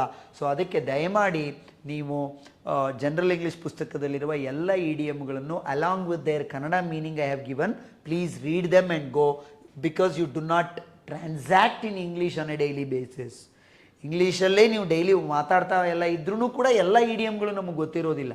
What I have done is, competitive ಎಕ್ಸಾಮ್ನ ದೃಷ್ಟಿಯಿಂದ ಯಾವುದು ಮುಖ್ಯ ಅಂತ ಅನಿಸುತ್ತೆ, ಯಾವುದನ್ನು ಪತ್ರಿಕೆಯಲ್ಲಿ ಕೇಳ್ಬೋದಾದ ಪೊಟೆನ್ಷಿಯಲ್ ಇದೆ ಅಂತ ಅನಿಸುತ್ತೆ, ಅವು ಈ ಇಂಪಾರ್ಟೆಂಟ್ ಜೊತೆಗೆ ಅವುಗಳೆಲ್ಲವನ್ನು ಲಿಸ್ಟ್ ಮಾಡಿದ್ದೀನಿ. You can have a look at them. Next one, error identification question. ನಾನು ಪೂರ್ತಿ ಅಲ್ಲಿರುವ ಡೈರೆಕ್ಷನನ್ನು ಓದಲಿಕ್ಕೆ ಹೋಗೋದಿಲ್ಲ. ಯಾವುದೋ ಒಂದು ಸೆಗ್ಮೆಂಟಲ್ಲಿ ಎರರ್ ಇದೆ, ಕಂಡಿಡಿ ಅಂತ ಹೇಳಿದ್ದಾನೆ.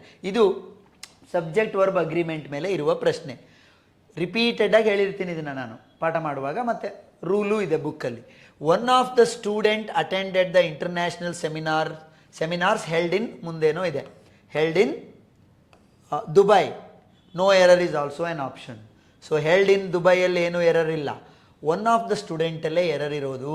ಯಾಕೆಂದರೆ ಒನ್ ಆಫ್ ದ ಅಂತ ಬಂದಮೇಲೆ ಮುಂದೆ ಪಕ್ಕದಲ್ಲಿ ಬರುವ ನೌನ್ ಅಥವಾ ಸಬ್ಜೆಕ್ಟ್ ಅಂತ ಏನು ಕರಿತೀವಿ ಅದು ಯಾವಾಗಲೂ ಪ್ಲೂರಲ್ಲಲ್ಲೇ ಇರಬೇಕು.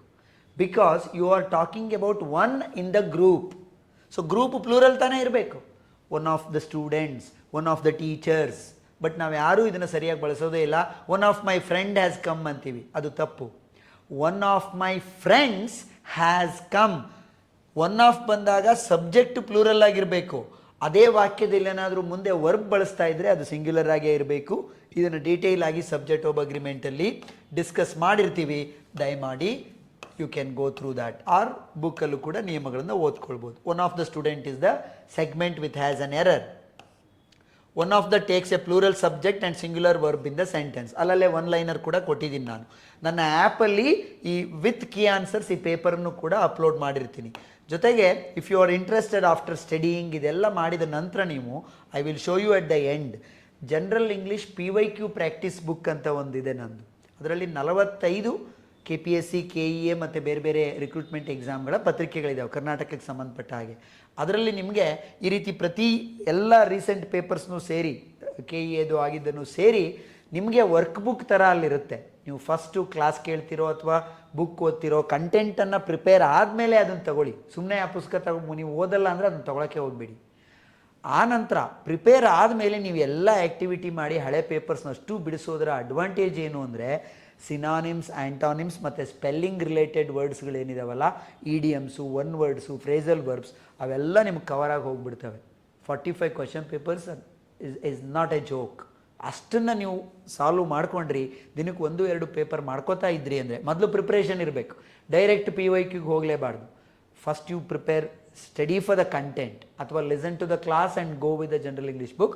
ಆಫ್ಟರ್ ದಟ್ ನೀವು 45 ಪೇಪರ್ನ ಬಿಡಿಸಿದ್ರಿ ಅಂದರೆ, ಸೀರಿಯಸ್ ಆಗಿದ್ದರೆ ನೀವು, ಐ ಚಾಲೆಂಜ್, ನಿಮಗೆ ಖಂಡಿತ 30 ಮೇಲೆ ಮಾರ್ಕ್ಸ್ ಬಂದೇ ಬರುತ್ತೆ. It has been proved earlier. ಎಷ್ಟೋ ಸರಿ ಈ ಕ್ರಿಯೇಟಿವ್ IAS ಅಲ್ಲೇ ನಮ್ಮ ಸ್ಟೂಡೆಂಟ್ಸ್ಗಳಿದ್ದಾರೆ, ಸೆಂಟಮ್ ಇನ್ ಇಂಗ್ಲೀಷ್ ಸ್ಕೋರ್ ಮಾಡಿದಂಥವ್ರು ಇದ್ದಾರೆ, ಲಾಸ್ಟ್ VAO ಎಕ್ಸಾಮಲ್ಲೇ ಆಗಿ ಹೋದಂಥವ್ರು ಇದ್ದಾರೆ. ಪ್ರೊವೈಡೆಡ್ ಪ್ರಿಪ್ರೇಷನ್ ಮತ್ತು ಅನಲೈಸೇಷನ್ ನೀಟಾಗಿರಬೇಕು. ಸುಮ್ಮನೆ ಹಳೆ ಕ್ವಶನ್ ಪೇಪರ್ ಇದೆ ಅಂದರೆ ಅದನ್ನು ಮುಟ್ಟಕ್ಕೆ ಹೋಗಬೇಡಿ, ಅದಕ್ಕೆ ಅರ್ಥವೇ ಇಲ್ಲ. First you have to prepare. PYQ should be your last option. First you need to prepare for the content. Pick out the opposite meaning or the antonym of the word. Predecessor ಅಂದ್ರೆ ಏನು? ಹಿಂದಿನ ಅಂತ, ಪೂರ್ವಾಧಿಕಾರಿ. ಉತ್ತರಾಧಿಕಾರಿ ಅಂತ ಹೇಳಲಿಕ್ಕೆ ಏನು ಬಳಸ್ತೀವಿ? Successor. ಇದನ್ನೆಲ್ಲ ನಾವು ಕೇಳಿರ್ತೀವಿ. ಪ್ರೊಸೆಸರ್ ಅಲ್ಲ, ಕಂಪ್ರೆಸರ್ ಅಲ್ಲ, ಅಪ್ರೆಸರ್ ಅಂದರೆ ಶೋಷಣೆ ಮಾಡುವಂಥವ್ನು. So this is the answer. ಕರೆಕ್ಟಾಗಿ ಆಂಟಾನಿಮ್ ಕೇಳಿದಾನೋ ಸಿನಾನಿಮ್ ಕೇಳಿದಾನೋ ಅನ್ನೋದನ್ನು ಕನ್ಫರ್ಮ್ ಮಾಡ್ಕೊಳ್ಳಿ.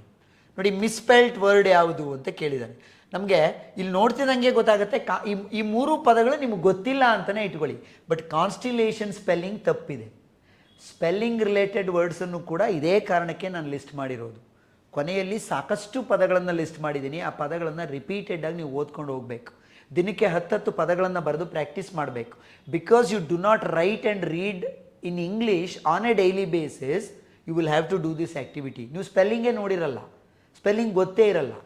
ನಾನು ಎಷ್ಟೋ ಸರಿ ಗ್ರಾಮರ್ ಕ್ಲಾಸ್ ಕಂಡಕ್ಟ್ ಮಾಡುವಾಗ ಕೇಳಿ, ಫಸ್ಟ್ ಕ್ಲಾಸಲ್ಲೇ ಗ್ರಾಮರ್ ಅನ್ನೋ ವರ್ಡನ್ನು ಸ್ಪೆಲ್ಲಿಂಗ್ ಬರೆಸಿದಾಗ 95% ಆಫ್ ದ ಕ್ಲಾಸ್, ಎಷ್ಟೋ ಸರಿ 90% or 95% of the people went wrong with the spelling of the word grammar it self.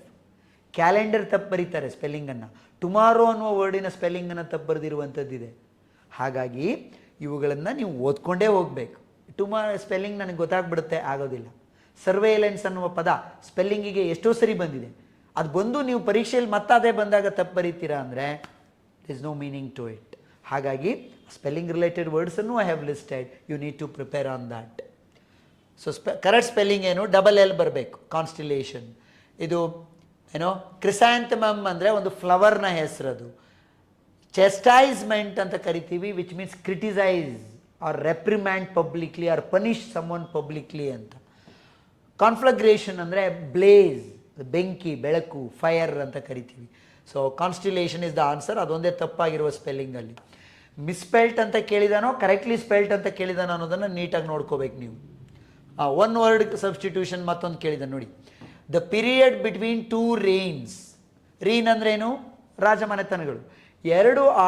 ಎರಡು ರಾಜಮನೆತನಗಳ ಆಳ್ವಿಕೆಯ ನಡುವಿನ ಪೀರಿಯಡನ್ನು ಏನಂತ ಕರಿತೀವಿ? ಇಂಟರ್ಜಮ್ ಅಂತ ಕರಿತೀವಿ. ಇದರ ಅರ್ಥ ರಾಜನಿಲ್ಲದ ನಡುಗಾಲ ಅಥವಾ ಪ್ರಭುತ್ವಾಂತರದ ಅವಧಿ ಅಂತ. ಪ್ರಭುತ್ವ ಒಂದು ಇನ್ನೊಂದು ಪ್ರಭುತ್ವ ಟೇಕ್ ಓವರ್ ಮಾಡಲಿಕ್ಕೆ ಮಧ್ಯೆ ಇದ್ದಂಥ ಗ್ಯಾಪ್ ಏನಿದೆಯಲ್ಲ, that is called this one. ನೋಡಿ, ನಮ್ಗೆ ಇಲ್ಲೇ ಗೊತ್ತಾಗುತ್ತೆ. ಅನಾರ್ಕಿನಿಸಮ್ ಅಂದರೆ ಬೇರೆ, ಅರಾಜಕತೆ ಅನ್ನುವಂಥದ್ದು. ಇಂಟರ್ಮಿಷನ್ ನಾವು ಸಿನಿಮಾಕ್ಕೆ ಬಳಸುವಂಥದ್ದು, ವಿರಾಮ ಅಂತೇಳಿ. ಸೊ ಇದನ್ನು ವಿರಾಮ ಅಂತ ಸಿಂಪಲಾಗಿ ಹೇಳಕ್ಕೆ ಬರೋದಿಲ್ಲ ನಾವು. ಎರ ಅಂದರೆ ಬೇರೆ, ಯುಗ ಅನ್ನುವ ಅರ್ಥ ಇರುತ್ತೆ. ಸೊ ಹಾಗಾಗಿ ನೀವು ಯಾವುದು ರಾಂಗ್ ಆನ್ಸರ್ ಇರ್ಬೋದು ಅಂಥೇಳಿ ತೆಗೆಯುವ ಪ್ರಯತ್ನವನ್ನು ಮಾಡಬೇಕು. ಸಿನಾನಿಮ್ ಸಗ್ಯಾಷಿಯಸ್. ಸಗ್ಯಾಷಿಯಸ್ ಇನ್ನೂ ಒಂದು ಯಾವುದೋ ಎಕ್ಸಾಮಲ್ಲಿ ಇದೇ ವರ್ಡ್ ಬಂದಿದೆ, ಸಗ್ಯಾಷಿಯಸ್. ಸಗ್ಯಾಷಿಯಸ್ ಮೀನ್ಸ್ ಸೆನ್ಸಿಬಲ್, ವೈಸ್. ಅವನು ಸರಿಯಾಗಿ ಸಂವೇದನಾಶೀಲವಾಗಿ ಸೂಕ್ಷ್ಮತೆಯನ್ನು ಹೊಂದಿರುವಂತಹ ಒಬ್ಬ ವ್ಯಕ್ತಿ, ಆ ರೀತಿ ಬಿಹೇವ್ ಮಾಡ್ತಾನೆ ಅಂತ. ಡಿಸಿಪ್ಲಿನ್, ಹೆಲ್ಪ್ಫುಲ್, ಸ್ಪಾಂಟೇನಿಯಸ್ ಅಲ್ಲ. ಸಗ್ಯಾಷಿಯಸ್ ಅಂದ್ರೇನು? ಸೆನ್ಸಿಬಲ್ ಅನ್ನೋದು ಅದರ ಅರ್ಥ. ಸಂವೇದನೆ ಇರುವಂಥ, ಸೂಕ್ಷ್ಮತೆ ಇರುವ ವ್ಯಕ್ತಿ ಅನ್ನುವಂಥದ್ದು. ಇದು ಅಷ್ಟೇ ಹೋಮೋಫೋನ್ಸ್ಗೆ ಸಂಬಂಧಪಟ್ಟಿದ್ದು. Transfer the liquid into the vessel using a siphon. ಇವು ಶಿಫಾನ್ ಬೇರೆ ಬೇರೆ ಏನೇನೋ ಇದೆ. ಅದರ ಸರಿಯಾದ ಸ್ಪೆಲ್ಲಿಂಗ್ ಇದು. ಈ ಶಿಫಾನ್ ಬಂದ್ಬಿಟ್ಟು ಶಿಫಾನ್ ಸೀರೆ ಅಂತ ಹೇಳ್ತೀವಲ್ಲ ಅದು. ಶಿಫಾನ್ ಎಂಬುದು ದ್ರವ ಪದಾರ್ಥವನ್ನು ಪ್ರವಹಿಸಲು ಬಳಸುವ ಒಂದು ಸಾಧನ. ಸೈನ್ಸ್ ವಿದ್ಯಾರ್ಥಿಗಳಾಗಿದ್ದರೆ ನಿಮಗೆ ಖಂಡಿತ ಅದು ಗೊತ್ತಿರುತ್ತೆ. So the answer should be option 4 here. ಇದನ್ನು ಕ್ಲೋಸ್ ಟೆಸ್ಟ್ ಅಂತ ಕರಿತೀವಿ. ಈ ರೀತಿ ಒಂದು ಪ್ಯಾಸೇಜ್ ಥರ ಕೊಟ್ಬಿಟ್ಟು ಅದರಲ್ಲಿ ಫಿಲ್ ಇನ್ ದ ಬ್ಲ್ಯಾಂಕ್ ಅನ್ನು ಕೊಟ್ಟಿರ್ತಾನೆ. ಮತ್ತು ಈ 61ಕ್ಕೆ ಈ 4ರಲ್ಲಿ ಯಾವುದು ಪದ ಸೂಟ್ ಆಗುತ್ತೆ, 62ಕ್ಕೆ ಈ 4ರಲ್ಲಿ ಆ ಫ್ಲೋ ಆಫ್ ದ ಪ್ಯಾರಾಗ್ರಾಫನ್ನು ನೋಡಿ ನೀವೇನು ಮಾಡಬೇಕಾಗತ್ತೆ, you need to fill the right word there. ಇಲ್ಲಿ ಬರೇ ವರ್ಡ್ಗಳನ್ನು ಅಷ್ಟೇ ಕೇಳಿಬಿಡಿದಾನೆ ಅವನು. ಇಲ್ಲಿಯೂ ಕೂಡ ಗ್ರಾಮರನ್ನು ಟೆಸ್ಟ್ ಮಾಡೋ ರೀತಿ ಕೊಟ್ಟಿರ್ತಾನೆ. ಅಂದರೆ is, are, ING word use ಮಾಡ್ತಿರೋ, V3 ಯೂಸ್ ಮಾಡ್ತಿರೋ, ವಾಸ್ ಬರಬೇಕೋ, ವರ್ ಬರಬೇಕೋ, ಯಾವುದನ್ನಾದರೂ ಕೊಡ್ಬೋದು ಕ್ಲೋಸ್ ಟೆಸ್ಟ್ ಅಂದಾಗ. He can test your grammar ability as well as your comprehension capabilities with the right usage of the word in the blank ಅನ್ನುವಂಥದ್ದು. Women have dash made. ನೋಡಿ, perhaps ಅಂತಿದೆ, seldom, ಇವೆರಡು negative ಆಗ್ತವೆ. Optimistically ಅಂತಿದೆ, undoubtedly made progress, efforts, attempts ಮತ್ತು decisions ಅಂತಿದೆ. ಮುಂದಿಂದ ಒಂದು ರೌಂಡ್ ಪೂರ್ತಿ ಓದ್ಕೋಬೇಕು ನೀವು, ಆವಾಗ ಕರೆಕ್ಟಾಗಿ ಸಿಗುತ್ತೆ. Women dash made in the corporate work place but certainly not as much as they had expected. Undoubtedly made progress in the corporate sector, ಆದರೆ ಎಕ್ಸ್ಪೆಕ್ಟ್ ಮಾಡಿದಷ್ಟು ಅಲ್ಲ. We have new loss, rules and ಏನು policies. Loss ಇದೆ, rules ಇದೆ, ಇನ್ನೊಂದು ಏನು ಬರಬೇಕು, problems ಅಂತ ಹೇಳಕ್ಕೆ ಬರೋದಿಲ್ಲ, ಕೇಸಸ್ ಅಂತ ಹೇಳಕ್ಕೆ ಬರೋದಿಲ್ಲ, ಆ್ಯಕ್ಟಿವಿಟೀಸ್. ಯಾಕೆ ಅಂದರೆ ಪಾಲಿಸೀಸ್ ರಿಲೇಟಿಂಗ್ ಟು ವುಮೆನ್ ಅಂತಿದೆ. ಸೊ ಹಾಗಾಗಿ ಅದನ್ನೇ ಹೇಳಬೇಕು. ಇನ್ ದ ವರ್ಕ್ ಪ್ಲೇಸ್, ವುಮೆನ್ಗೆ ಸಂಬಂಧಪಟ್ಟಂಥ ಅನೇಕ ನಿಯಮಗಳು, ಲಾಸ್, ರೂಲ್ಸ್ ಮತ್ತು ಪಾಲಿಸಿಗಳು ಇದ್ದಾವೆ in the workplace. But what we have not changed much is the male behaviour. ಇಷ್ಟೆಲ್ಲ ಇದ್ರೂ ಕೂಡ ನಿಯಮಗಳು, ಪಾಲಿಸಿಗಳಿದ್ದಾವೆ, ರೂಲ್ಸ್ ಇದ್ದಾವೆ, ಲಾಸ್ ಎಲ್ಲ ಇದ್ದಾವೆ, ಆದರೆ ಗಂಡಸರ ಬಿಹೇವಿಯರ್ ಏನಾಗಿಲ್ಲ. There is not much change in the what behaviour of men. Hatred ಬರೋದಿಲ್ಲ, ಪ್ಯಾಟ್ರನ್ಸ್ ಬರೋದಿಲ್ಲ, ಅಚೀವ್ಮೆಂಟ್ಸ್ ಬರೋದಿಲ್ಲ. ಸೊ ಇದನ್ನು ಕ್ಲೋಸ್ ಟೆಸ್ಟ್ ಅಂತ ಕರಿತೀವಿ. ಅಂದರೆ ಆ ಪ್ಯಾಸೇಜಲ್ಲಿ ನಿಮಗೆ ವೊಕ್ಯಾಬ್ಯುಲರಿ ವೈಸು ಅಥವಾ ನಿಮ್ಮ ಕಾಮನ್ ಸೆನ್ಸ್ ಆ್ಯಂಡ್ ಅನಲೈಸ್ನ ಪ್ರಕಾರ, ವಿಶ್ಲೇಷಣೆಯ ಪ್ರಕಾರ ಯಾವ ಪದ ಅಲ್ಲಿ ಫಿಲ್ ಇನ್ ದ ಬ್ಲ್ಯಾಂಕಿಗೆ ಕೂತ್ರೆ ಸರಿಯಾದ ಅರ್ಥವನ್ನು ಹೊರಹೊಮ್ಮಿಸುತ್ತೆ. ಇಲ್ಲಿ ಬರೀ ಎಲ್ಲ ಪದಗಳನ್ನೇ ಕೇಳಿಬಿಟ್ಟಿದ್ದಾನೆ. ಕೆಲವೊಮ್ಮೆ ಅದನ್ನು ಗ್ರಾಮರ್ ಆಗೂ ಮಾಡ್ಬೋದು, ಸಿಂಗ್ಯುಲರ್ ಪ್ಲೂರಲ್ ಮೇಲೆ, ಸಬ್ಜೆಕ್ಟ್ ಆಫ್ ಅಗ್ರಿಮೆಂಟ್ ಮೇಲೆ, ಟೆನ್ಸಸ್ ಆಧಾರದಲ್ಲಿ ಫಿಲ್ ಇನ್ ದ ಬ್ಲ್ಯಾಂಕನ್ನು ಕೂಡ ಕೊಡ್ಬೋದು ಅನ್ನುವಂಥದ್ದು. ಎಕ್ಸೋಡಸ್, ಇದು kind of one word substitution. Exodus ಅಂದರೆ ಒಂಥರ ದೇಶಾಂತರ ಹೋಗೋದು ಸಾಮೂಹಿಕವಾಗಿ. Large scale departure of people from one place to another. ಒಂದು ಬೃಹತ್ ಪ್ರಮಾಣದಲ್ಲಿ ಜನರು ಒಂದು ಪ್ಲೇಸಿಂದ ಇನ್ನೊಂದು ಪ್ಲೇಸಿಗೆ ಗುಳೆ ಹೋಗೋದನ್ನು, ದೇಶಾಂತರ ಹೋಗೋದನ್ನು, ಸಾಮೂಹಿಕ ದೇಶಾಂತರ ಅಥವಾ ಸ್ಥಳಾಂತರವನ್ನು ಎಕ್ಸೋಡಸ್ ಅಂತ ನಾವು ಕರಿತೀವಿ. ಈಗ ಯುದ್ಧದ ಸಂದರ್ಭದಲ್ಲಿ ಎಷ್ಟೋ ಸಂದರ್ಭದಲ್ಲಿ ಇದು ಆಗ್ತಾ ಇರುತ್ತೆ ನೋಡಿ, ಹಾಗೆ. Yes, fill in the blank.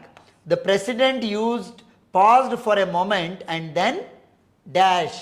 ನೋಡಿ, ಇದು ಟೆನ್ಸ್ ಮೇಲೆ ಕೇಳಿರೋದು. The president paused for a moment, simple past tense ಇದೆ, and then went on talking. Went on, phrasal verb ಹೌದು, past tense ಹೌದು. Went on talking ಅಂದರೆ ಆ ನಂತರ ಕಂಟಿನ್ಯೂಸ್ ಆಗಿ ಮಾತಾಡ್ತಾ ಹೋದ ಅನ್ನುವಂಥದ್ದು. Option 2 is the answer. The last question is, choose the appropriate option which best expresses the meaning of the given idiom. ನೋಡಿ, ಅಲ್ಲೊಂದು ಇಡಿಯಮ್ ಕೊಟ್ಟಿದ್ರು, ಇಲ್ಲೊಂದು ಇಡಿಯಮ್. ಇಡಿಯಮ್ ಮೇಲೆ 3 ಇದ್ದಾವೆ. ಸೊ ನೀವು ಬರೇ ಗ್ರಾಮರನ್ನು ಪ್ರಿಪೇರ್ ಆದರೆ ಆಲ್ಮೋಸ್ಟ್ ಒಂದು 22-25 ಮಾರ್ಕ್ಸಿಗೆ ಪ್ರಿಪೇರ್ ಆದ ಹಾಗೆ. ಯಾವಾಗ ನೀವು ಯೂಸೇಜ್ ಅಂತ ಕರಿತೀವಿ ನಾವು ಅದನ್ನು, ನಿಮ್ಮ ಪ್ರಶ್ನೆಗಳು 3 ರೀತಿಯಲ್ಲಿ ಬರ್ತವೆ: ಗ್ರಾಮರ್, ಕಾಂಪ್ರಹೆನ್ಷನ್, ಯೂಸೇಜ್. ಗ್ರಾಮರ್ ಅನ್ನೋದು ಮ್ಯಾಕ್ಸಿಮಮ್ ಕವರ್ ಮಾಡುತ್ತೆ 20-25 ಮಾರ್ಕ್ಸ್. ಕಾಂಪ್ರಹೆನ್ಷನ್ ಅಂದರೆ ಅದೇ ಕ್ಲೋಸ್ ಟೆಸ್ಟು, PQRS ಮತ್ತು ಪ್ಯಾಸೇಜ್ ರೀತಿಯ ಪ್ರಶ್ನೆಗಳು.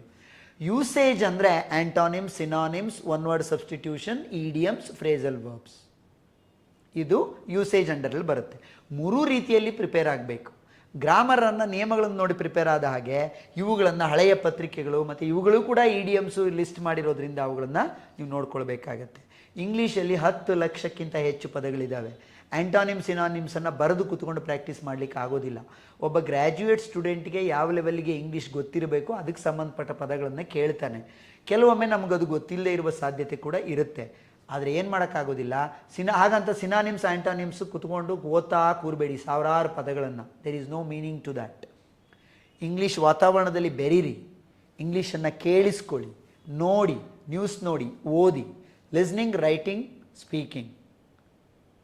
ಲಿಸ್ನಿಂಗ್, ರೀಡಿಂಗ್, ರೈಟಿಂಗ್, ಸ್ಪೀಕಿಂಗ್, ಇವು 4 ಮಾಡಿದರೆ ಆ ಯೂಸೇಜ್ ಮೇಲಿನ ಪ್ರಶ್ನೆಗಳನ್ನು ಅಟೆಂಡ್ ಮಾಡಲಿಕ್ಕೆ ನಮಗೆ ಸುಲಭ ಆಗುತ್ತೆ ಅನ್ನುವಂಥದ್ದು.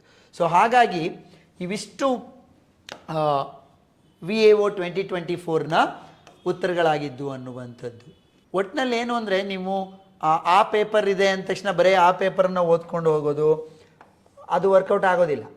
What you will have to do is, you will have to book covers.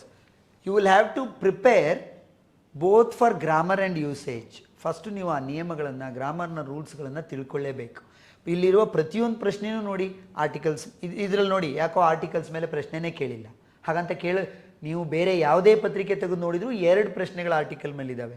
Tenses, ಇತ್ತೀಚಿನ KEA, FDA, SDA ಪರೀಕ್ಷೆಗಳಲ್ಲಿ ಟೆನ್ಸಸ್ನ ಐಡೆಂಟಿಫೈ ಮಾಡುವಂಥ 2-3 ಪ್ರಶ್ನೆಗಳನ್ನು ಕೇಳಿದ್ದಾನೆ. ಅಡ್ಜೆಕ್ಟಿವ್ಸ್, ಅಡ್ವರ್ಬ್, ಪ್ರನೌನ್ಗಳನ್ನು ಐಡೆಂಟಿಫೈ ಮಾಡುವಂಥ 2-3 ಪ್ರಶ್ನೆಗಳು ಬಂದಿದ್ದಾವೆ. So you will have to prepare for the entire syllabus because you never no.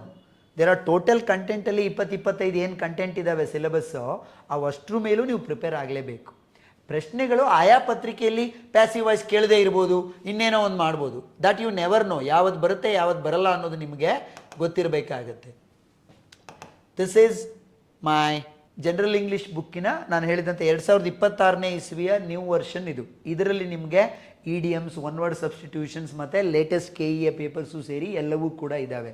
ಸಾಧ್ಯವಾದಷ್ಟು ನಿಮ್ಮ ಹಳೆ ಪುಸ್ತಕ ಯಾರಾದರೂ ಇದ್ದರೆ, ನಾನು ಹಳೆ ಇತ್ತು ಸರ್ ಅಂತ ಅಂದ್ಕೊಂಡಿದ್ರು ಕೂಡ, ದಿಸ್ ವರ್ಷನ್ ಹ್ಯಾಸ್ ಒಂದು ಕಡಿಮೆ ಅಂದರೆ 4ರಿಂದ 5 ಹೊಸ ಕಾನ್ಸೆಪ್ಟ್ಗಳನ್ನು ಆ್ಯಡ್ ಮಾಡಿರುವಂಥದ್ದಿದೆ. ಹೋಮೋಫೋನ್ಸ್ಗಳು ಆ್ಯಡ್ ಆಗಿದ್ದಾವೆ, ಅದಕ್ಕೆ ಜೊತೆಗೆ ಕಾಂಪೌಂಡ್, ಸಿಂಪಲ್, ಮತ್ತು ಕಾಂಪ್ಲೆಕ್ಸ್ ಸೆಂಟೆನ್ಸ್ ಹೇಳಿದ್ವಲ್ಲ ಅದೇ ಆ್ಯಡ್ ಆಗಿರೋದಿದೆ. ಸ್ಪೆಲ್ಲಿಂಗ್ ರಿಲೇಟೆಡ್ ವರ್ಡ್ಗಳು ಅಡಿಷ್ನಲ್ ಆಗಿ ಆ್ಯಡ್ ಆಗಿದ್ದಾವೆ. ಇಡಿಯಮ್ಸ್ ತುಂಬ ಇಂಪಾರ್ಟೆಂಟ್ ಮತ್ತೊಂದಷ್ಟು ಆ್ಯಡ್ ಆಗಿದ್ದಾವೆ. ಒನ್ ವರ್ಡ್ ಸಬ್ಸ್ಟಿಟ್ಯೂಷನ್ಸ್ ಎಲ್ಲ ಇದ್ದಾವೆ. ಹಾಗಾಗಿ if you have an old version of the book, I request or I recommend you to go with this book if you are serious ಅನ್ನುವಂಥದ್ದು. ಹಾಗೆಯೇ ಅದರ ನಂತರ next one, this is PYQ, general English PYQ practice ಪುಸ್ತಕ ಅಂತ ಹೇಳಿದ್ನಲ್ವ ನಾನು. ಇದು KEA, KPSC ಮತ್ತು ಬೇರೆ ಬೇರೆ ಯಾವ್ಯಾವ ಎಕ್ಸಾಮ್ ಇದ್ದಾವೋ ಎಲ್ಲ, group C, FDA, SDA, account assistant, CTI, ಇದೆಲ್ಲದ್ರದ್ದು 45 ಪತ್ರಿಕೆಗಳಿದ್ದಾವೆ. ಮತ್ತು ಇದರಲ್ಲಿ ನೋಡಿ 2025ರಲ್ಲಿ ಬಂದಿದೆ, ನವೆಂಬರಲ್ಲಿ ಇದೆಯೋ ಡಿಸೆಂಬರಲ್ಲಿ ಇದೆಯೋ ಅಂತ ತಲೆ ಕೆಡಿಸ್ಕೋಬೇಡಿ. This came out in 2025 November or December somewhere. ಅದಾದಮೇಲೆ ಆಗಿರೋದು ನಿಮ್ಗೆ 2 ಎಕ್ಸಾಮು, ಅದು ಜನರಲ್ ಇಂಗ್ಲೀಷ್ ಬುಕ್ಕಲ್ಲಿ ಆಲ್ರೆಡಿ ಆ ಪೇಪರ್ಗಳಿದ್ದಾವೆ. ನೀವು ನೋಡಬೇಕಾಗಿರೋದು, ಇದನ್ನು ವರ್ಷ ಹೊಸ ಬುಕ್ ತಗೊಳ್ಳೋ ಅಗತ್ಯ ಏನಿಲ್ಲ. ಇದರಲ್ಲಿ ಈಗ ಆಲ್ರೆಡಿ 45 ಪತ್ರಿಕೆಗಳಿರೋದ್ರಿಂದ ಅವುಗಳನ್ನು ವರ್ಕೌಟ್ ಮಾಡಬೇಕು. ಅದರಲ್ಲಿ ಸ್ಪೆಲ್ಲಿಂಗ್ಸ್ ವರ್ಡ್ಗಳು ಸಿಗ್ತವೆ, ಇಡಿಯಮ್ಸ್ ಸಿಗ್ತವೆ, ಫ್ರೇಸಲ್ ವರ್ಬ್ ಸಿಗ್ತವೆ, ಅವುಗಳನ್ನೆಲ್ಲ ಮಾಡ್ಕೊತಾ ಹೋಗಬೇಕು. ಜೊತೆಗೆ ಒನ್ ವರ್ಡ್ ಸಬ್ಸ್ಟಿಟ್ಯೂಷನ್ಸ್ ಮತ್ತು ಆ್ಯಂಟಾನಿಮ್ಸ್, ಸಿನಾನಿಮ್ಸ್ ಇವೆಲ್ಲವೂ ಏನಾಗಬೇಕು, ಪರ್ಫೆಕ್ಟ್ ಆಗಬೇಕು. ಆಗ ನಿಮಗೆ ಏನೋ ಅಲ್ಲಿರುವ ಪ್ರಶ್ನೆ ಯಾವುದರ ಬೇಸಿಸಲ್ಲಿ ಬಂದಿದೆ ಅಂತೇಳಿ ಸುಲಭವಾಗಿ ಏನು ಮಾಡಲಿಕ್ಕೆ ಸಾಧ್ಯ ಆಗುತ್ತೆ, ಉತ್ತರಿಸಲಿಕ್ಕೆ ಸಾಧ್ಯ ಆಗುತ್ತೆ ಅನ್ನುವಂಥದ್ದು. Right? Yes. So this is what I wanted to tell you. ನೀವು VAO ಅಥವಾ ಮುಂದಿನ ಯಾವುದೇ ಪತ್ರಿಕೆಗಳು, even if you are preparing for teachers recruitment exam, ನಿಮ್ಗೆ ಅಲ್ಲೂ ಕೂಡ ಇದೆ. ಕ್ವೆಶನ್ ಟ್ಯಾಗ್ಸ್ ಮೇಲೆ ಪ್ರಶ್ನೆಗಳಿದ್ದಾವೆ, ಟೆನ್ಸ್ ಮೇಲೆ ಪ್ರಶ್ನೆಗಳಿದ್ದಾವೆ, ಫ್ರೇಸಲ್ ವರ್ಬ್ ಮೇಲೆ ಇದ್ದಾವೆ, ಆರ್ಟಿಕಲ್ಸ್ ಮೇಲೆ ಪ್ರಶ್ನೆಗಳಿದ್ದಾವೆ. ನೋಡಿ, ಇದರಲ್ಲಿ ಡಿಗ್ರೀಸ್ ಆಫ್ ಕಂಪ್ಯಾರಿಸನ್ ಒಂದು ಪ್ರಶ್ನೆ ಬಂದಿಲ್ಲ. ನೀವು ಕೆಲವು ಬೇರೆ ರೀಸೆಂಟ್ ಪೇಪರ್ಸ್ ನೋಡಿದರೆ 3 ಪ್ರಶ್ನೆಗಳಿದೆ ಡಿಗ್ರೀಸ್ ಆಫ್ ಕಂಪ್ಯಾರಿಸನ್ ಮೇಲೆ. So you cannot neglect that. Since content ಸಿಲೆಬಸ್ಸಲ್ಲಿರುವ ಎಲಿಮೆಂಟ್ಸ್ಗಳು ಅಥವಾ ಟಾಪಿಕ್ ಒಂದು 25, 26, 27 ಇದ್ದಾವೆ. ಆದರೆ 35 ಪ್ರಶ್ನೆಗಳನ್ನು ಕೇಳಬೇಕಾಗಿರೋದ್ರಿಂದ ಕೆಲವು ಪತ್ರಿಕೆಗಳಲ್ಲಿ ಕೆಲವು ಟಾಪಿಕ್ ಅವಾಯ್ಡ್ ಆಗ್ಬೋದು. ಹಾಗಂತ ನಿಮಗದು ಗೊತ್ತಿಲ್ಲ ಯಾವ ಟಾಪಿಕ್ ಅವಾಯ್ಡ್ ಆಗುತ್ತೆ ಅಂತ. So it is at most important that you prepare for the entire content and then go to the examination hall ಅನ್ನುವಂಥದ್ದು. And then if I have to tell you, so ನಾನಾಗಲೇ ಹೇಳಿದಾಗೆ Shivakumar ಮಾವ್ಲೀಸ್ class home ಅಂತಿದೆ. My app is ಮಾವ್ಲೀಸ್ class home ಅಂತ. ಯಾಕೆ class home ಅಂದರೆ, ನೀವೆಲ್ಲ ಮನೇಲಿ ಕೂತ್ಕೊಂಡು ಆರಾಮಾಗಿ ಕೇಳ್ತಿರಲ್ವ, ಅದಕ್ಕೆ. So you can download this app in your smartphones. ನಿಮ್ಮ ಸ್ಮಾರ್ಟ್ಫೋನ್ಗಳಲ್ಲಿ ಅದನ್ನು ಡೌನ್ಲೋಡ್ ಮಾಡ್ಕೊಳ್ಬೋದು. ಮಾಡಿಕೊಂಡು if you are interested you can always go head with the general English complete course ಇದೆ ಅದರಲ್ಲಿ, which is completely done, recorded for the purpose of the ongoing exams in the month of ಜೂನಲ್ಲಿ ಮಾಡಿರುವಂಥದ್ದು ಅದು. ಆಮೇಲೆ ಇನ್ನೊಂದು, ನೀವು ಜೂನಲ್ಲಿ ಮಾಡಿದ್ರು, ಜುಲೈಯಲ್ಲಿ ಮಾಡಿದ್ರು, ಮೇಯಲ್ಲಿ ಮಾಡಿದ್ರು, English rules are all the same. English rules are all the same, but I have covered all the topics in that particular course. ಅದ್ರ ಜೊತೆಗೆ ಪ್ರತಿ ಟಾಪಿಕ್ ಮೇಲೆ ಹಳೆಯ ಪತ್ರಿಕೆಗಳಲ್ಲಿ ಹೇಗೆ ಪ್ರಶ್ನೆಗಳು ಬಂದಿದ್ದಾವೆ ಅನ್ನೋದನ್ನು ಡಿಸ್ಕಸ್ ಮಾಡಿದ್ದೀನಿ. ಜೊತೆಗೆ ಆ ಎಲ್ಲ PDF-ಗಳನ್ನು ಆ ಕೋರ್ಸಲ್ಲಿ ಅಪ್ಲೋಡ್ ಮಾಡಿರುವಂಥದ್ದಿದೆ. ನೀವು ಕಾನ್ಸೆಪ್ಟ್ ಪಾಠ ಕೇಳಬೇಕು, ಆನಂತರ ಆ PDF-ಗೆ ಹೋಗಿ ನಾನು ಕ್ವೆಶನ್ ಆನ್ಸರ್ ನೀವು ಮಾಡಬೇಕು. ಫಸ್ಟ್ ಅಲ್ಲಿ ಎಕ್ಸ್ಪ್ಲೈನ್ ಮಾಡಿದ್ದೀನಿ ನಾನು ಆ ಕೋರ್ಸಲ್ಲಿ, ನೀವು ಹೇಗೆ ಈ ಕೋರ್ಸನ್ನು ಯುಟಿಲೈಸ್ ಮಾಡ್ಕೊಳ್ಬೇಕು ಅಂತ. So please make use of that, and I wish you all the best for the upcoming exams. Not only for V A O. ನೀವು ಯಾವುದೇ ಪರೀಕ್ಷೆಯನ್ನು ಬರೀರಿ, ಈಗ ಇದು ವಿ ಎ ಒಗೆ ಅಂತ ನೀವು ಆ ಕೋರ್ಸ್ ಅಟೆಂಡ್ ಮಾಡಿದರೆ ಮುಂದೆ ನಡೆಯುವ ಯಾವ ಪರೀಕ್ಷೆಗಾದರೂ it will be helpful for you. So thank you very much for listening. Please prepare well and do well in the exam. That is the only way out there. Thank you very much.